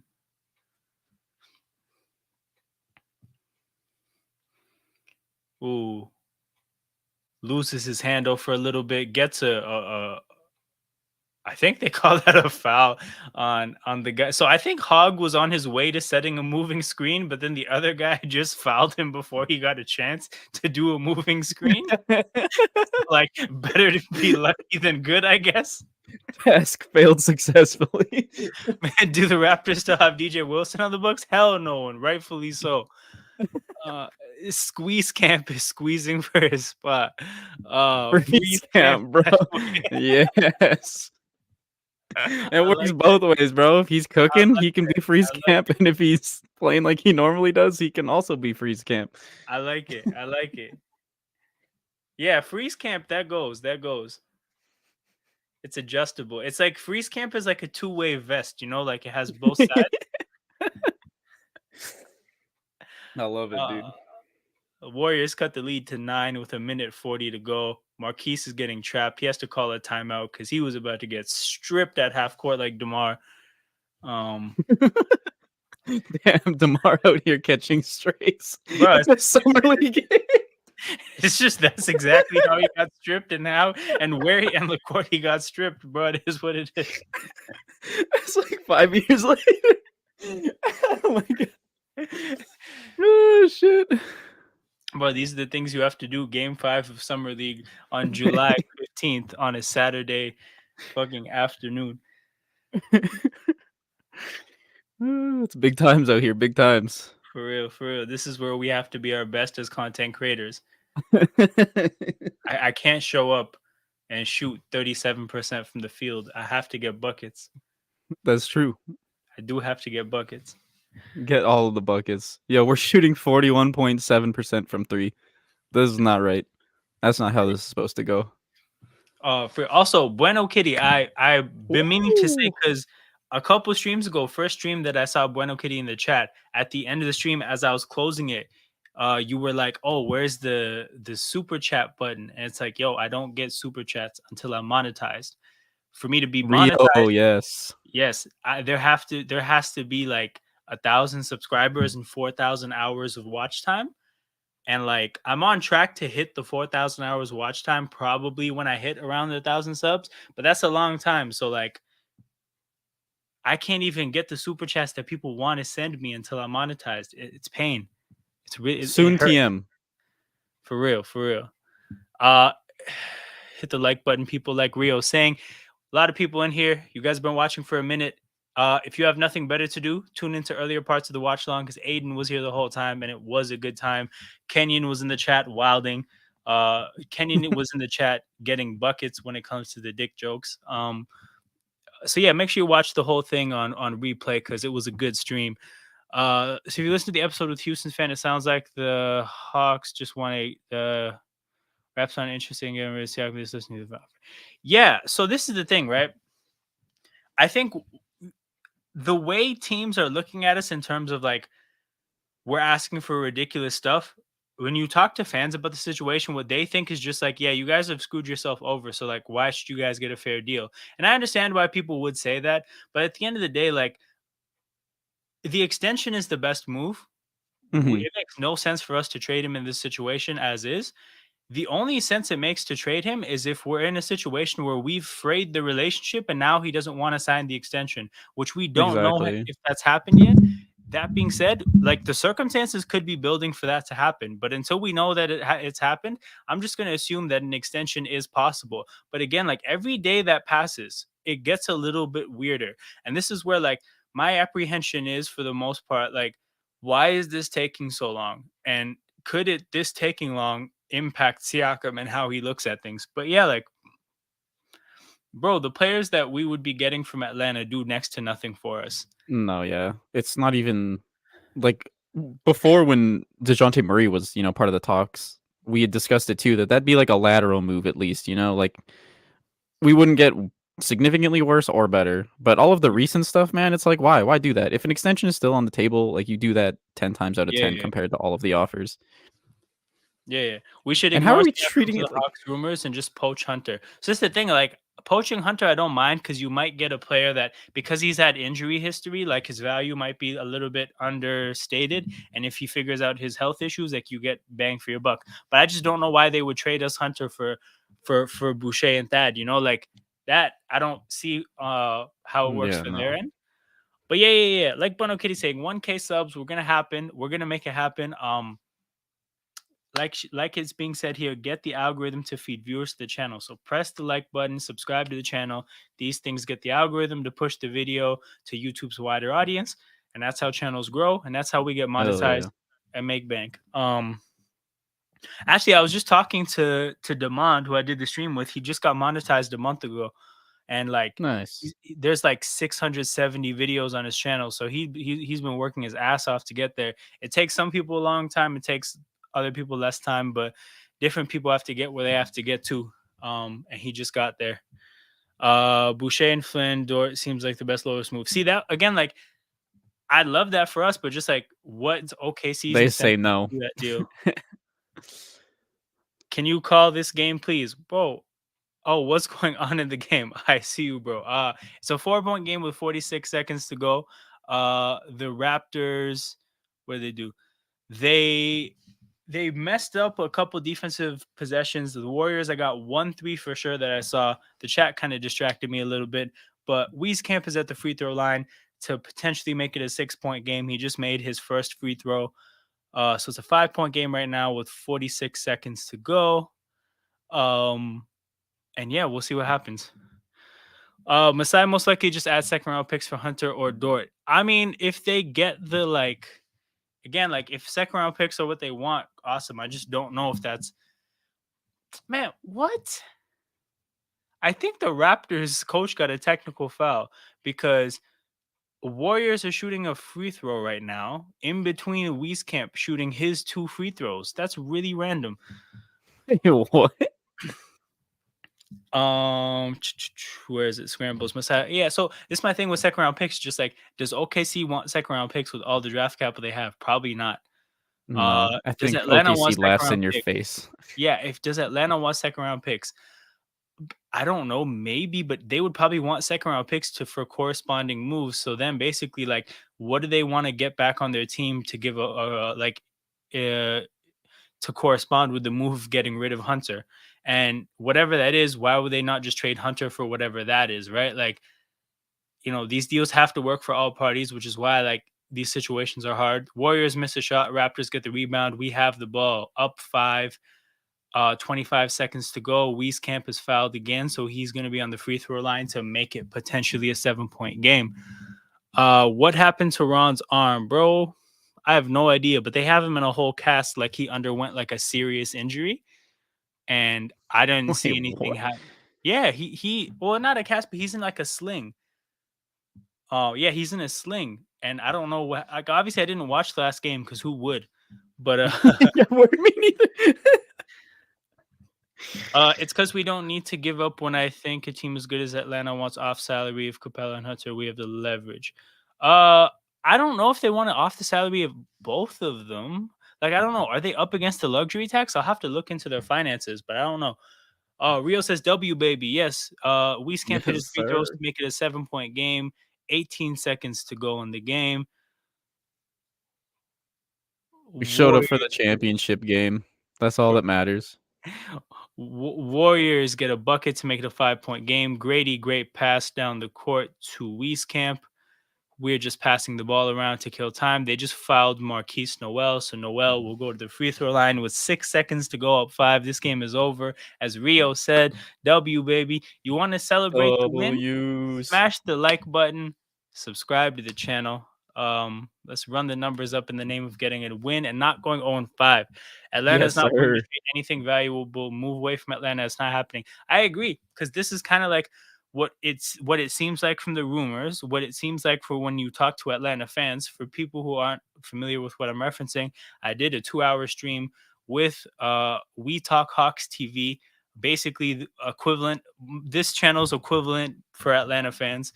And we talked about it, and like it seems pretty clear that teams are interested in the Siakam deal a lot because it looks like we have no leverage, and it looks like we have we're in a bad situation. Teams aren't actually interested in trading fair value for Siakam. And if that's the case, don't do it. Figure out a way to navigate the situation. Maybe you basically like focus on getting the Siakam deal done would be easy. I think if we just put the money on Yeah. the table, we have to figure out how to not lose OG, because that's why I think paying Siakam pushes OG close to the door. So we would just have to then figure that situation out. But I think that that's probably more worthwhile. Well, and Boucher, like the sorry, real yeah, thing with that, I think makes OG's worth lower, right? Because like yeah, you're basically signaling to teams like, yeah, he's going to be available next year. Like, so if you yeah. even if you do try and trade him at the deadline, like you're going to get lowballed. Same thing there. Exactly. So that's the thing. Like, keeping hold of Pascal doesn't exactly get us out of the hole. We would have to wait. Like, I think the best thing we have to do is we have to sit down with OG. We have to sit down with his agent, and we have to basically say, look, you want the ball more? We'll figure out a way to make it happen. Just sit tight. Sit tight. It might take some time because we have to figure out this Pascal situation, right? We have to Yep. figure out what we're doing. And if that's not amenable, then it is what it is. Then it just looks like we have to pick between one of Siakam and OG and see what we can get. And if that becomes a situation where we like our backs against the wall, we have to lose somebody, then like I referenced this in the last watch long. At that point, you just gotta take your own medicine, make the move that gets you out of the hole, and then get it right from that point onwards. Boucher is a leader off the bench, is not effective. Schroeder will be a bench leader. Boucher is a low risk trade that can get us backcourt shooting. Yeah, I don't know what Boucher's value is around the league. I don't know how people look at him, but I would like to use that contract to get something. I think for the money that we're spending on Boucher, kind of given how his skill set is something that other players I think can replicate in terms of just being like a gritty energy, like a high energy, like um occasionally make a shot, usually just be decent at finishing around the rim. That's something that can be replicated for less money or by guys that are on the team right now.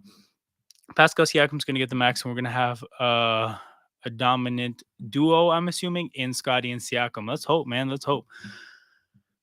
W's. Dortmund rumored to Raps for longer. He's easily salary matched at 15. OKC has tons of guards, less forwards.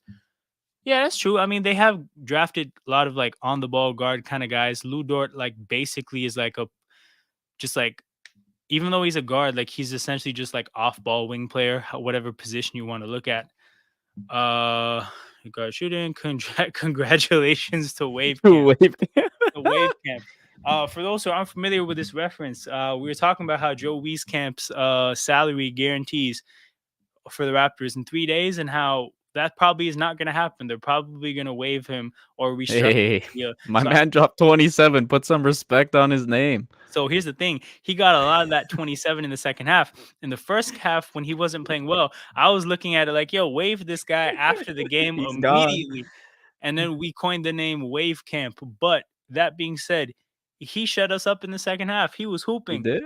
He took one of the more outrageous threes I've seen in a big moment, and he made it. He's cold, man. Freeze camp. For real, for real, for real. So, as Bueno Kitty said, his name is now Freeze Camp. It's not Wheeze Camp, it's Freeze Camp. So ice in his veins if he's cooking, but also ice cold if he's not. So Freeze Camp is the name. It's like a two-sided vest. You can make it work both ways.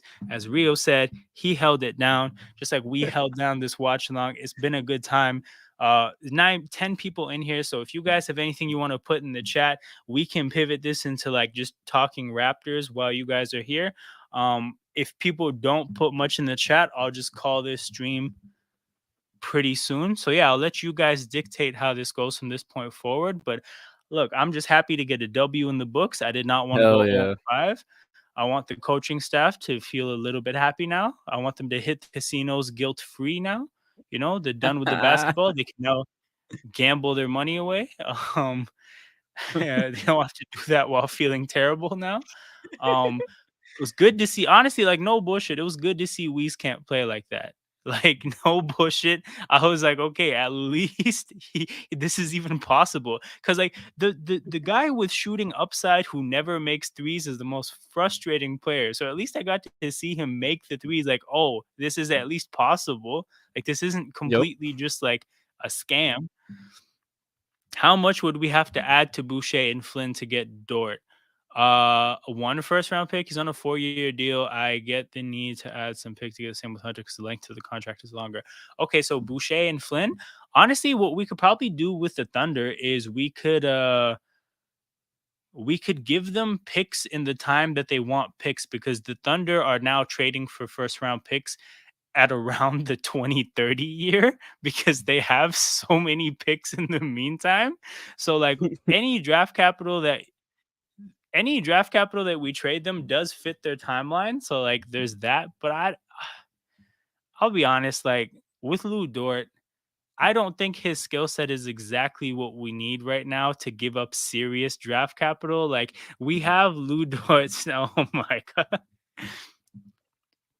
No, hold up. No, no, For no, the no, no, no, W, no. you know, for the W. No, we gotta hold up. Where is it? Nah, nah. We need to give Aiden the full screen treatment Oh right man, now. right here. Look at him. He's beautiful. You saw what happened. You see what's happening, people. But yeah. Wraps up says Joe Weezy. Rio says we can celebrate. He will do better in season. This is true. Wait. Are we talking about Grady or are we talking about Freeze Camp? Summer League is not going to Yeah. tell us much. Yeah, Summer League doesn't tell us much. But again, like I just wanted to see a W, man. I saw enough from Grady that I wanted to see. I saw enough from Markquis. Yep. Actually, hold up. Do you want to be the degenerates that put together the Dame trade on the trade machine? Yeah, we can do it. Why not? Let's do it. Let's see how unhinged we can get here.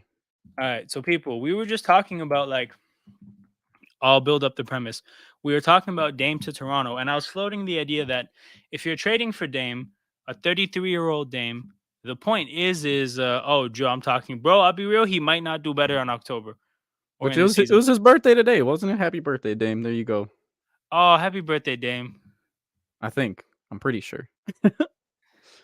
One day older. So yeah, the premise of this Dame stuff that we're about to do, we were talking about Dame to Toronto and how the point of that is to contend. So like at what point do you consider trading Scotty for Dame, specifically because it allows you to keep hold of all your talent that's ready to be a play a complementary role around Dame and Siakam and win now, right? So like, yeah, you could trade your OGs and Garys and these guys, but I think these guys are more ready to be role players in a win now context than Scotty Barnes is. So if trading Scotty Barnes allows you to have a very good team right now, you explore that. So we were thinking, I wonder how much more it would take to make that happen. So I'll get this on the screen right now, and And we'll see like to what we can work preface, out. I'm of the opinion, I think you are too, that like I don't see it happening Oh really, yeah, yeah. but it's fun to like speculate a little bit. Oh, I don't think this is gonna happen at all. I think this is literally just like wasting time. But I don't mind wasting time. Like sometimes time is to be wasted. Oh That's boy, true. 45. Jeez. Okay. So Oh, the just to Tyler Hero rumor, yeah, that's like again, they're talking about listen, multiple so team trades the where number is Hero ends up with 28. reps. Like, The number is 28. 28 mil in filler has to be added to this framework. So hey, let's get the main fillers right through right here. So that's a good 14 and change. So we need 14 more. So bang. And then we need what, three more, I think. What was the number for Boucher? Yeah. Oh, Malachi Flynn, where are you? Pack your bags, buddy. see, I I think mean, so from financially, you could do Scotty and filler, right? So okay. this is like the whole point of like, if you can keep everybody else and just the value of Scotty Barnes plus picks is something that gets the deal done. Hey, this leaves us with a pretty good team. Well, and like Wait, realistically, of those players who really played meaningful minutes for us last year, besides Scotty, this is true. Boucher, This is true. like, Hold up. Oh, whoa! This guy has 4 years left on his deal. Did he sign a 6-year extension? Did he sign a oh like wait, what? biannual? He signed a biannual exception 4-year Yeah, extension. what the? Like Yeah, when I that's a looked it up tiny deal. earlier, it said he was an RFA. He must have signed the deal, I guess. I didn't see that. What the hell? That's a tiny deal, man. What the hell? Yeah, what? Spot track. That feels kind of low. Oh, never mind. So that must be his year. Hold up. No, yeah, it says he starting a 4-year, $28 million deal. That's a tiny deal. Damn. Okay, whatever. So if we were to add him to the deal, because we it always gets brought up. Where is he? Am I missing him? Of course. Uh, Oh no, you wait, no, have I him up already there added him. already. I already added him. Yeah. Okay, hold up. Let's see how much that needs to be added. 4.6. 4.6. Oh, Precious Achua, pack your bags. Oh no, this is where Joe Wieskamp comes in. Oh shit! That's why we guarantee the money, bro, just to ship it So I out. mean, like, I guess if they want more value, it's like the upside of Achua over Nas Little. Cause like Nas Little himself doesn't think he has any upside to sign that deal. Yo, he's Mr. Bet against I yourself. was gonna say he's the opposite of Fred, bro. He's the opposite of Fred. He's like, yo, I'm not gonna make shit. Yo, yo, when the salary goes up, that's less than the biannual exception at some point. Yeah, what? That's kind of wild. Holy shit. I mean, maybe he's just content guaranteeing himself, a Oh, $24 million 100%, bro. He's bag early in his he's career, ready to but get fat, bro. He's what like, the yo, hell? Zion time. But yeah, so Scotty and filler is achievable.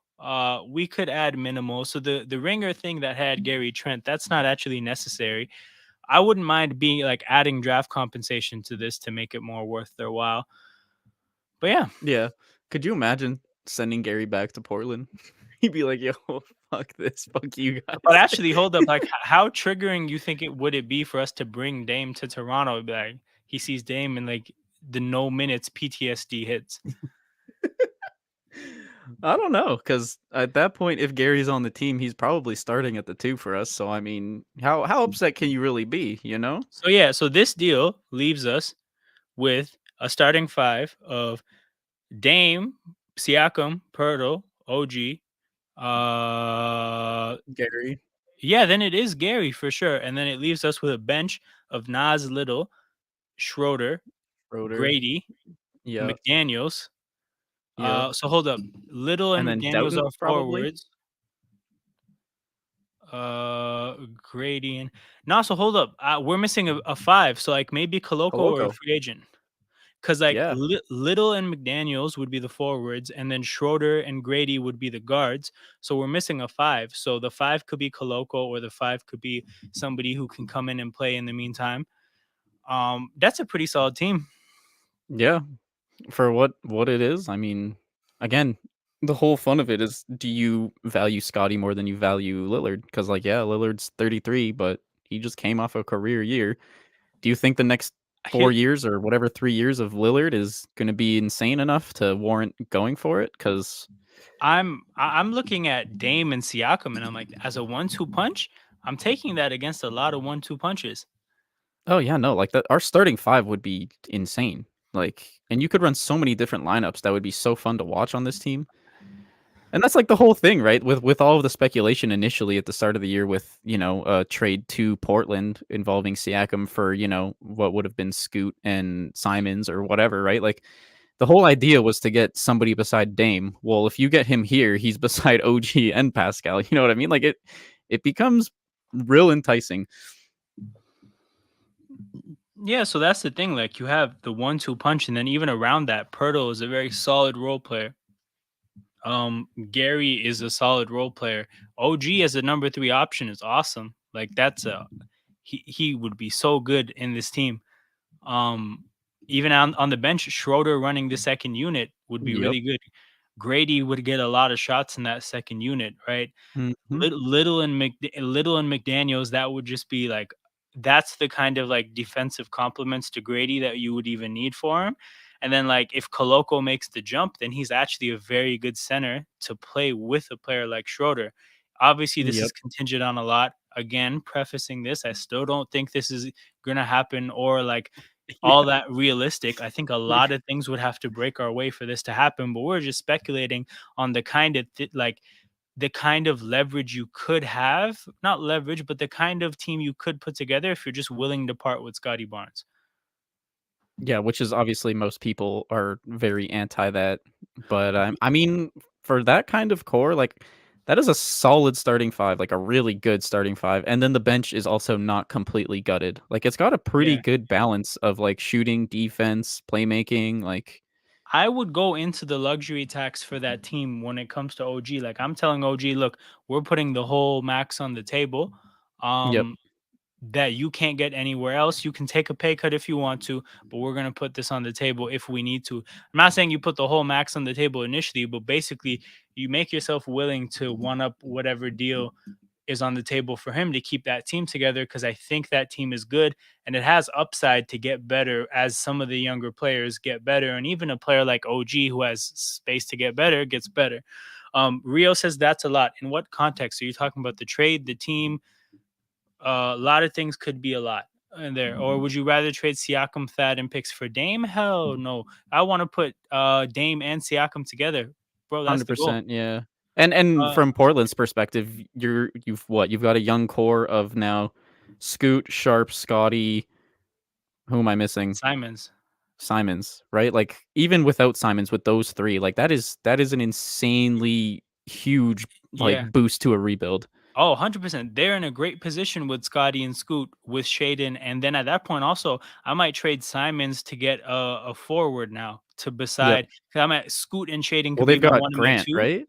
So I mean, there's your four, Jeremy Grant, if you consider Oh, that like a true. positive, right? So I Yeah. mean, you're rocking a starting five of what You can get potentially your center of the Simons, future. Scoot, Sharp, Jeremy Grant, and then the five still is like a question mark. Like, is Nurkic going to be good to go? Is he going to play well? Like, but either way, that's an exciting as hell young core.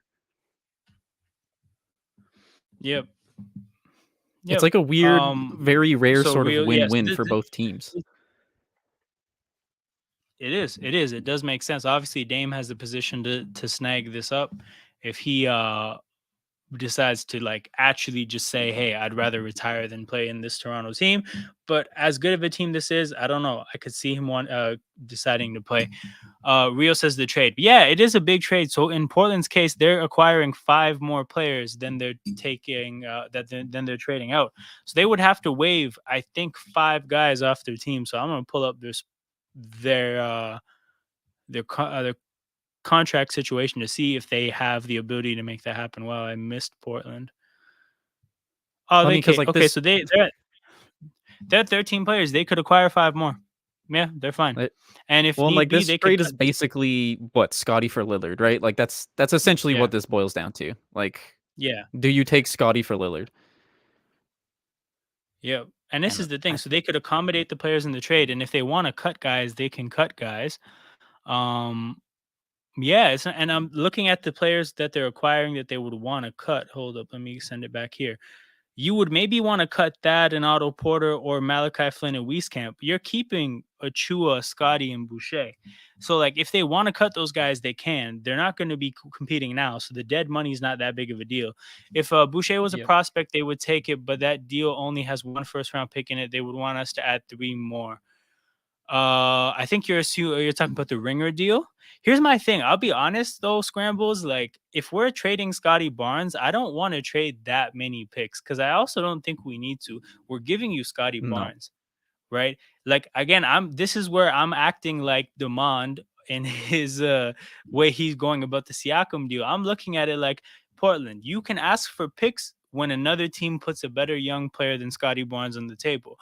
But if you're looking at Tyler Hero or whatever you could get from Tyler Hero in a 3-way deal from Miami, and then like your other teams in the league are presumably not like putting crazy offers on the table, nah, Scotty Barnes is a great player for you guys. I'm not I'm not inclined to add 3, 4 more picks. You can have 1 maybe, No, maybe yeah. 2, but this is a good deal for you guys based Well, on and your also Dame circumstances. wants out, right? Like you're dealing with an actually disgruntled player who has like publicly come out and been like, "I don't want to fucking be here. Like, get me out If of here." So you do have more leverage in that regard. if we had 2 players we drafted in the first round and 3 picks to offer it already, blah blah blah. Hold on. We had 2 players drafted in the first round and 3 picks to offer would be already other teams going to offer him 3 to 4 first round young players plus 2 picks. See, this is the thing. I got to see it before I believe it because it hasn't Yeah, happened who? yet. Hasn't Like who happened yet. who Like who's who offering are the that? teams what's the offer? Hasn't happened yet. If the Raps get Damon Pascal together, who is the Gasol equivalent player we trade Pirtle for to get the chips? So Hurdle. I this is the thing. I think Pirtle We got him. I don't think we have to. I don't think we have to do anything with Pirtle unless we play games and the games reveal that we have to make a move. But I think I would let the team play with Pirtle a while before making a decision. But Agreed. I know what you mean in terms of like what's that second move that we make to bolster the team. And I'm thinking about it, right? Maybe okay, in that situation, it's obviously not Dame. I don't think it's Pirtle. It's not Siakam. It's not OG. In theory, it could be Gary. Like if we could upgrade Gary to somebody, maybe, right? Let's say if we could upgrade Gary to somebody who provides the same level of shooting and then high level defense, maybe you look at that. And then for the second unit, if you're gonna upgrade somebody, you might upgrade, I don't know, McDaniels or Koloko, right? So the corresponding moves might be, I think, at those three spots. But I think everywhere else would be pretty solid. No, that would be like that's a scary roster in my opinion. Again, it's like a win-win for both teams. I don't think it'll happen, but the framework for it is interesting no matter like how you look at it. See, so if Atlanta makes a trade based on DeAndre Hunter, I don't know. I'm just gonna assume and hope that Portland has the sensibility to like look at Scotty Barnes as a better young piece than DeAndre Hunter. DeAndre Hunter is 26. DeAndre Hunter has a history of injuries. I don't think a deal with a deal that Atlanta puts together really rivals the value of Scotty Barnes. So I don't know No. about that. Well, and like what other team really has the And and assets that we're and talking PJ here Washington and PJ that Washington. I don't think either of those pieces are better than Scotty Barnes. no. The only team that like probably like realistically has better assets that could make a move for Dame would be like OKC, but they're not going to do that. They have SGA. They don't need Lillard. Like Yeah. that's kind of the other thing, right? How many teams could actually use Lillard that also have the assets to get him there? This It's is this is another good point when you're talking about Atlanta, right? Why would Atlanta want Dame when they have Trey Young? If they were going to make a trade for Dame, honestly, I think I would probably, if you're looking at it that way, if I would think that the upgrade from Trey Young to Dame is what you'd be going for, but you don't have the roster for that to make sense either. But I don't think you're putting Dame and Trey Young together. I think that that backcourt is getting fried defensively. They yep. would have to score 30 a game each efficiently for that to work out. Siakam is more valuable than both, but those other teams got prospects. So here's the thing, right? Those other teams do have like there are teams in the league that have a bunch of prospects, right? But I think that like in these kind of situations, when you can get one prospect that's head and shoulders above the rest, like Scotty Barnes is more valuable because he's one player with a high ceiling than let's say if Atlanta puts Kobe Buffkin and AJ Griffin and Jalen Johnson and Okonkwo, right? So it's like maybe you look at the four players' values and you put it together, and maybe it's higher than Scotty, but like none of them have a ceiling. And I think when you make these kind of trades, you look for ceilings. So for that reason, that's Also, where I'm looking at it like what teams are going to put a young player on the table that has a higher ceiling than Scotty Barnes. Of course, they exist, but we just have to hear that other teams are willing first for me to really take it seriously. Go ahead. well, that and like how are you going to find minutes for four young players, right? Like in this scenario, you have one player in Scotty that you know you're going to be able to play, 30 whatever minutes a night, and he's going to develop the whole time. With a bunch of young guys, like how do you find all of the minutes for each of them to see the court and actually play and develop? Like Yeah. it becomes a matter of that too, because you got to manage a team properly, right? And you need to put people in positions to succeed. This for Portland, it's like a slam dunk. It is such a slam dunk. You get one incredibly promising prospect in this that you know is a solid player already who's only going to get better, and you get to put him beside three other young guys that are going to just absolutely tear it up over the next 4 or 5 years.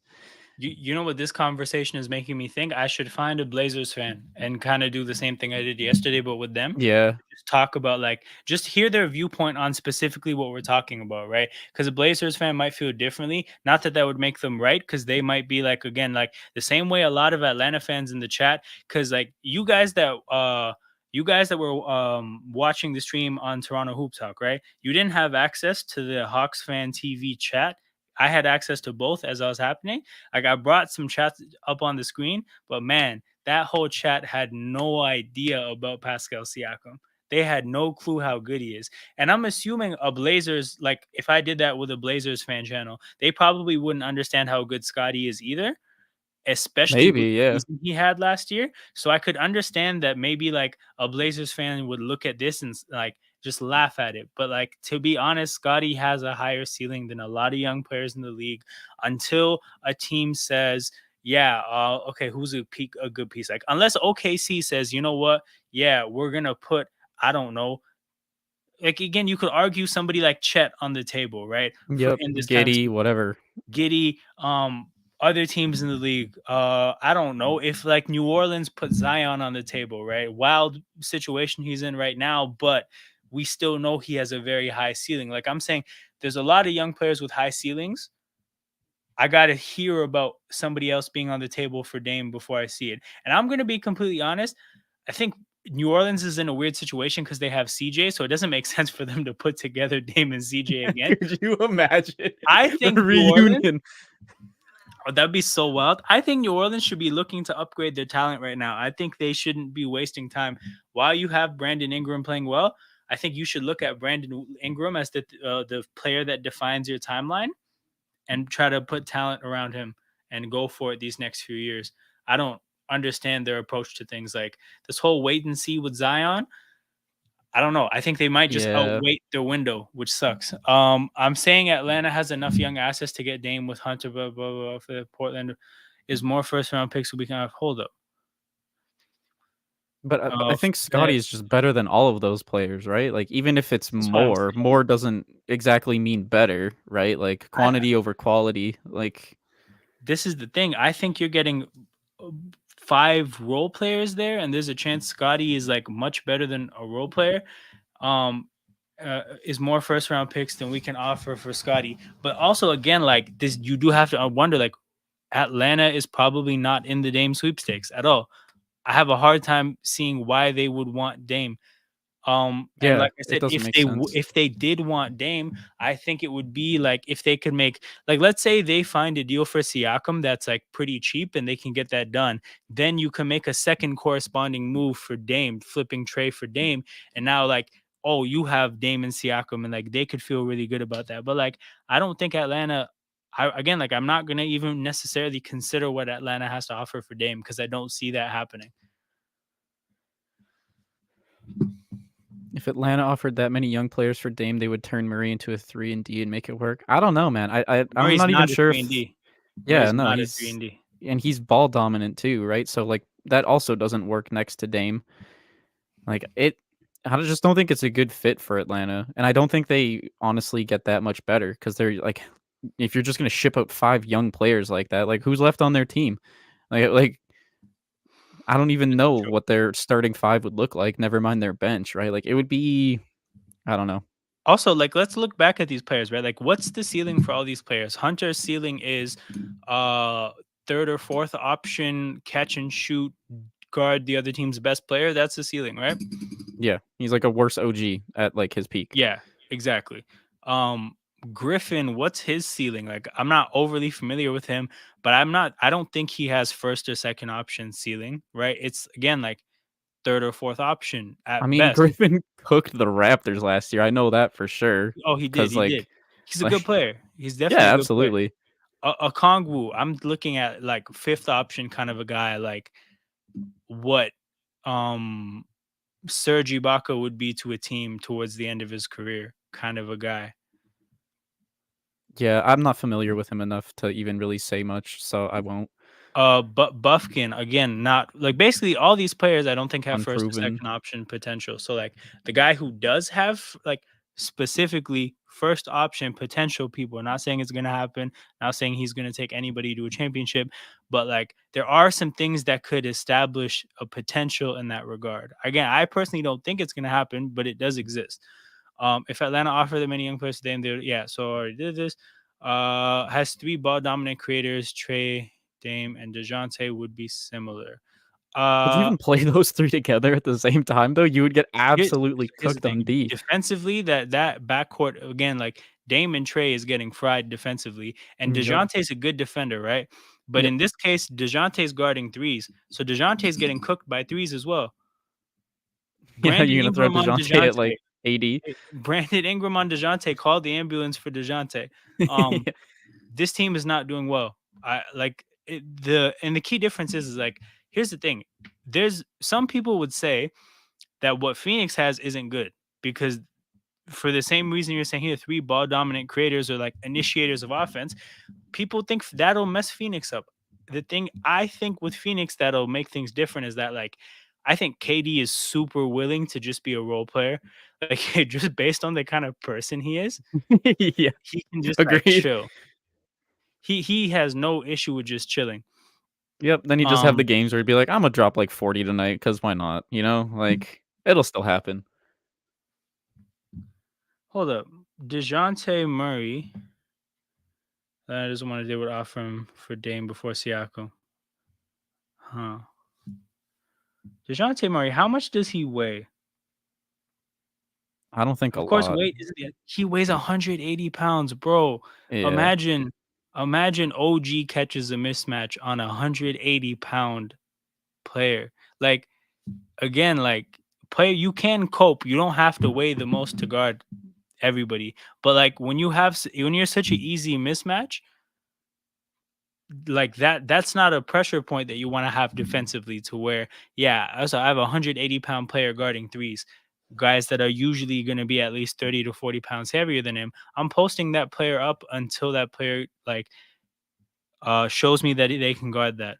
So yeah, Well, I and don't know, I don't think he can guard threes, man. if I'm not Dame with and that. Trey are on the court too, you are literally just hunting mismatches nonstop. Like, it's just you're getting cooked. It doesn't matter. Someone's finding a mismatch against one of the 6'3" guards, and they're getting cooked. If the Raptors get Dame, how do you think the coaching staff does with applying schemes for the team? Where do the Raps seed in the East? We'll start with Hmm. the seeding because it's easy. I think it makes us a top. Uh, I'd say top 4 personally, for so sure. top four is cash because I look at Yeah. it like in the same conversation as Boston, Milwaukee, uh, and in this case, what like Philly slash Miami, whoever has a better season. But I can't see them all being better than us. Yeah. So it's top four for sure. I would go ahead and say that like it would probably put us top three. Yeah, almost I'd have us definitely. have it putting us top three. Like, you're in So the playoffs. There's no play-ins for you. You're top 6. In the East, like, hands down, there's no way you're not in the top 6. yeah. And then for the coaching staff does with the playing schemes. So I think I don't know if I've ever seen Dame in a like if we're talking about like 0.5 second basketball. I think he's always been somebody who can have the ball and just do what he wants with it. So I Yep. think there'd probably be a bit of an adjustment there, but I don't think there's anything in his skill set that suggests he couldn't play that way. I think as a pick and roll operator with a guy like Pirtle, he would do okay. Like he Nurkic isn't a player that's creating a whole lot of offense for himself. Most of what he's going to score, he needs created for him. Dame is a player that, obviously, because of all the attention he commands, is going to make the life of a center setting a screen pretty easy. So I think some of the pick and roll stuff that the players have talked about or the coaches have talked about, that stuff could still fly. The 0.5 second basketball would be an adjustment, but it would still fly. Defensively, um, no, actually, before it gets to defense, right? I think the attention that Dame commands would give a lot of other players opportunities. So, like, if we're playing the 0.5 second basketball and the ball is moving quickly and the players are moving, I think a lot of players would get good looks because of the attention he's commanding, especially as a player that's moving. So, yeah, I think that'd be good. Um, but yeah, what do you think? I'll just quickly get through some of these chats real quick though. I think Catch you it's the later, same Rio. thing, man. Thank you for Like, tapping in with us.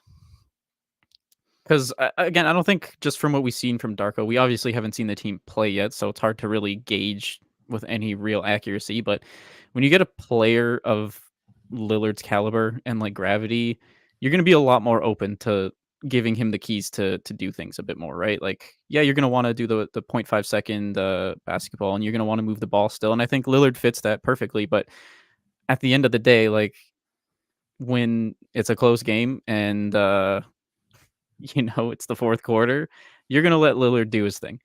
No matter how much you want to encourage team ball and moving the ball or whatever, right? Like we've seen it time and time and time again. He's like so insanely clutch. He's immediately like the best player on the team.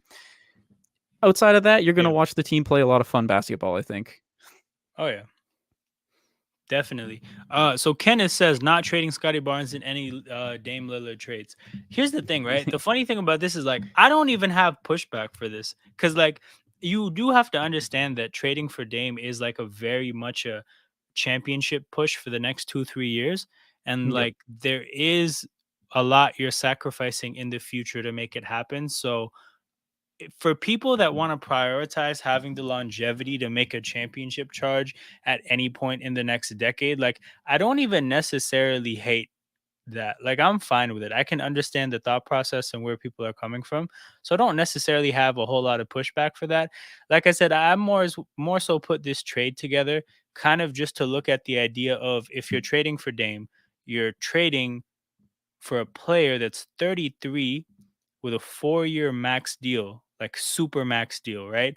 So Yep. the reality is in 4 years, when he's 36 years old, making 63 million, that's probably a bad deal.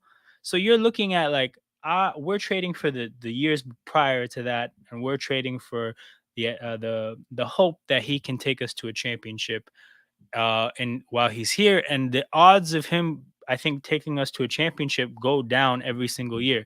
When he goes from 33 to 34, then 34 to 35, and 35 to 36, the chances of him taking you to a championship go down every year. So, like the championship push is most prominent in year one, and then the odds I think drop as every season that goes by. So, like trading for Dame is very much a win now move, and this trade offer is more exploring the idea of if you're going to win now, you would probably want to have your win now ready to win players being the complementary pieces to Dame, especially the ones that are suited to complementing Dame. So if trading Scotty Barnes allows you to do that, this is what we explored in terms of Barnes is the main value going back, and we try to add as little as possible aside from that. So if you look at the other players in the trade, straight filler, Yep. straight filler. All we added was Precious to add Nas Little to the deal, which was just something we did purely as an exercise to see like what we've been tied to Nas Little for a couple years now. We tried to trade for him in the OG trade that I think was offered to us or whatever. Um, I think that was the price we asked for that they didn't accept. But Yeah, he was part of the trade, like what the Raptors wanted in return. I don't remember the yes. specifics of it, but his name was in there for sure. See, so this is fair. This is completely fair. If we get Dame and he gets hurt, we're just that team's like that team is going to be like what the post championship Raptors were, like a really good, solid team, but like they're not doing shit championship wise, right? And this is the thing of like if you look at Dame's stats, it's a little bit skewed because they basically shut him down 2 years in a row because they wanted to lose games down the stretch. But he Yep. has he has kept a few injuries on him these last 3-4 years. So like again, these are fair concerns, and that's why I don't really have pushback against the idea of not trading Scotty. But like I said, like I do It's think fun to it's worth explore. exploring. Yeah, it's fun to explore like what a win now move does look like. And the thing is like I do think as a win now move, this is probably one of the better ones we could make. I would say this year or next year. Like I don't see a situation emerging next year that's better than this because I think if push comes to shove, like Luca gets on the market, I think his value is through the roof. I think a Luca trade would cost a lot. I think if Embiid gets on the market, um I don't think he'll cost less than Dame either because he would be slightly younger and he would have a longer injury history. But I also think he's seen as like a two-way player and whatnot as well. So like I just don't think it would get better than this in the next 2 years if you were to make a win now push. But that's not ultimately necessary. It's not vital that we make a win now push. So that's Yeah, just well, what this this is conversation's about. this is for the crowd that is like championship or bust, you know, You which run seems it to be like back, a whole baby. shit ton of people. Like, if you're a championship or bust type of person, this is exactly what you should be talking about. This should be, hitting your veins like crack. Yeah, well, because like based on all the speculation and Lillard being unhappy and whatnot, wanting to go to Miami, like how many good offers are Portland really going to get, and how many of them are going to be to this level where like both teams are gonna come out of this probably feeling pretty good. Yeah. Like it sucks to lose Scotty, but if you're getting Lillard at his peak, I mean, he just came off of, like I said, I've said this so many times at this point, but actual career season for him. Like he was insane last year, even though they were, tanking for all intents and purposes. Yeah. It gives us a legitimate shot at a title, and it gives Portland an incredible young prospect to match with their already glowing cast of incredible young prospects. Like Yeah. it makes sense for both teams. I don't think it's going to happen. Again, we need to get like a giant disclaimer button, little like banner to put on the top that's like, this is all theoretical, not an opinion, or like, don't think it'll happen. But it's fun to talk about because I do straight up think if you are a championship or bust person, you have to be talking about this. Yeah, I'm gonna put a disclaimer together like that I can play a video on stream before I do these. Like trade scenarios brought up at Toronto Hoop Talk are meant to be purely conceptual and thought exercises and are not meant to be taken seriously under any circumstance. Purely Um, speculative for yes, fun. yes, just a bunch of allegedlys in front of a trade Yeah. as if we're gonna get sued, even though we know we're not. Um, But yeah, man, nine people in here. There's been 9 to 11 people watching us do this. If you guys enjoy this, make sure you're liking the video. Make sure you're subscribing to the channel. YouTube's algorithm has no way of differentiating the dope content from the whack content. It needs your help to do that. So these kind of engagements help YouTube's algorithm figure out, hey, this is content we need to push to the wider YouTube audience, and this is the channel that we need to make bigger. So if you like this kind of stuff, make sure you support it. It's free content, but you can pay your rent in the form of engagement. So, um, yeah, the engagement helps. Make sure you're doing that. We're gonna keep it pushing. A lot of you joined towards the end of the game, and for this part of the stream after the game, go back and make sure on the replay you watch the earlier parts of the stream. It was a pretty fun watch along. We had a pretty good time. Conversation went all over the place.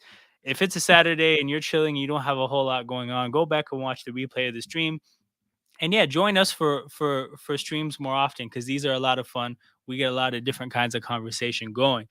What if Dame and Griffin ended up in Toronto, Siakam and Thad in Atlanta, and Boucher, Hunter, blah, blah, blah, in Portland? Toronto would have to give up 3 to 4 picks. So can we get one out of it? Yo, here's the thing. Damon Griffin is so wild because it's like Griffin is such a developmental young player. And of course, we explained how Dame is like a win now piece. So like that would just be, if Messiah did that, I would personally be so annoyed, like Yeah. so annoyed. I just wouldn't know, like, especially okay, if Portland is involved in this deal and we're involved in this deal and Atlanta's involved in this deal, like I would rather have somebody else take Portland or take Griffin and give us somewhere else. Like, does I don't know, does Portland want Griffin and we get Jeremy Grant and we find a way to make the math work? I don't know. But like maybe that would be better. Yeah, well, If that's why so, the multi-team like trades just they don't make sense for the Raptors, right? Like you're yeah. picking one direction or the other. And if you're just doing a straight up trade with Portland, you are picking, okay, we are trying to win right now. Yep. So you're not going to want to take on, all these young unproven prospects. Like I think Buffkin has potential to be good. Hunter, I think we kind of already know what he is more or less. He's got potential to definitely be really good. But Yeah. none of like when you're losing Siakam in this trade, then it's already to me just like a wash. Like the I idea is to agree. keep him there so that you can pair him with Lillard. That's your 1-2 punch. And then having OG, Trent Jr. and Pirtle, those are all three just like incredibly solid players and good at what they do. So like 100. you need to have all of that combined to make it work. 100%. I'm actually looking at the Blazers subreddit right now, looking for if I'm gonna make a post in here Yeah, get someone on. looking for a content creator or a See how person they from the feel Reddit. about the Scotty for Lillard swap, basically, because that's basically what it is.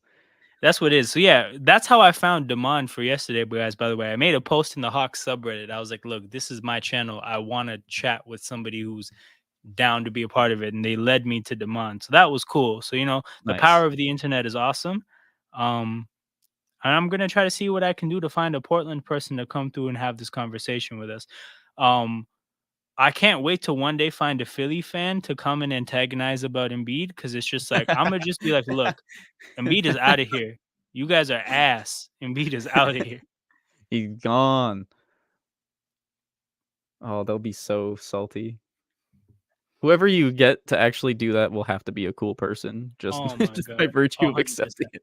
Yeah, You know 100%. what I mean? So I just spent so much time looking for the Blazers subreddit. It's called r/Rip City. So I searched Portland Blazers, Trailblazers, and nothing Trailblazers. would come up. This was hella annoying. So yeah, I love it. I'm gonna get to it. We're gonna call the stream at this point 2 hours 45 minutes. It was a good time. We had a lot of fun. Yes, Um, sir. but yeah, man, run up the likes, run up the subscriptions or subscribers, however you want to articulate it. This was a lot of fun. We have no more games to do this for in the summer, but we'll be doing this for games here and there next season when possible. I won't always be able to do full watch longs for games, but what I'm gonna try to do is do a post game live for almost every game that I can like conceivably do. If I'm at home, I'm gonna be doing a post game live. And the way we'll structure it is like oddly enough, I think this game was a pretty good representation of it. Is like I'll go live with 2 minutes to go in the game, so it's like you'll get a little mini watch along for the end, however good or not good the end is, and then bang, we go right into it. So while other people are putting together their post game wrap up pods and articles and whatnot, come hang out with us, give them their time to work on their material, and we'll just give you the funnies. You know, we'll just give you the off the cuff, in the moment, uh real raw reactions, and then you can go get your more refined stuff elsewhere. So this is what we're gonna do, people. We're gonna have a lot of fun. We're gonna have more people. Like I said, I work with like a pretty small group of people right now, but it's gonna get bigger and bigger over time. We're gonna get more and more personalities on the channel, and we're gonna have a lot of fun. So make sure you guys keep your eyes peeled. And yeah, thank you guys for the support. It means a lot, and I'll see you guys around. Peace. Peace.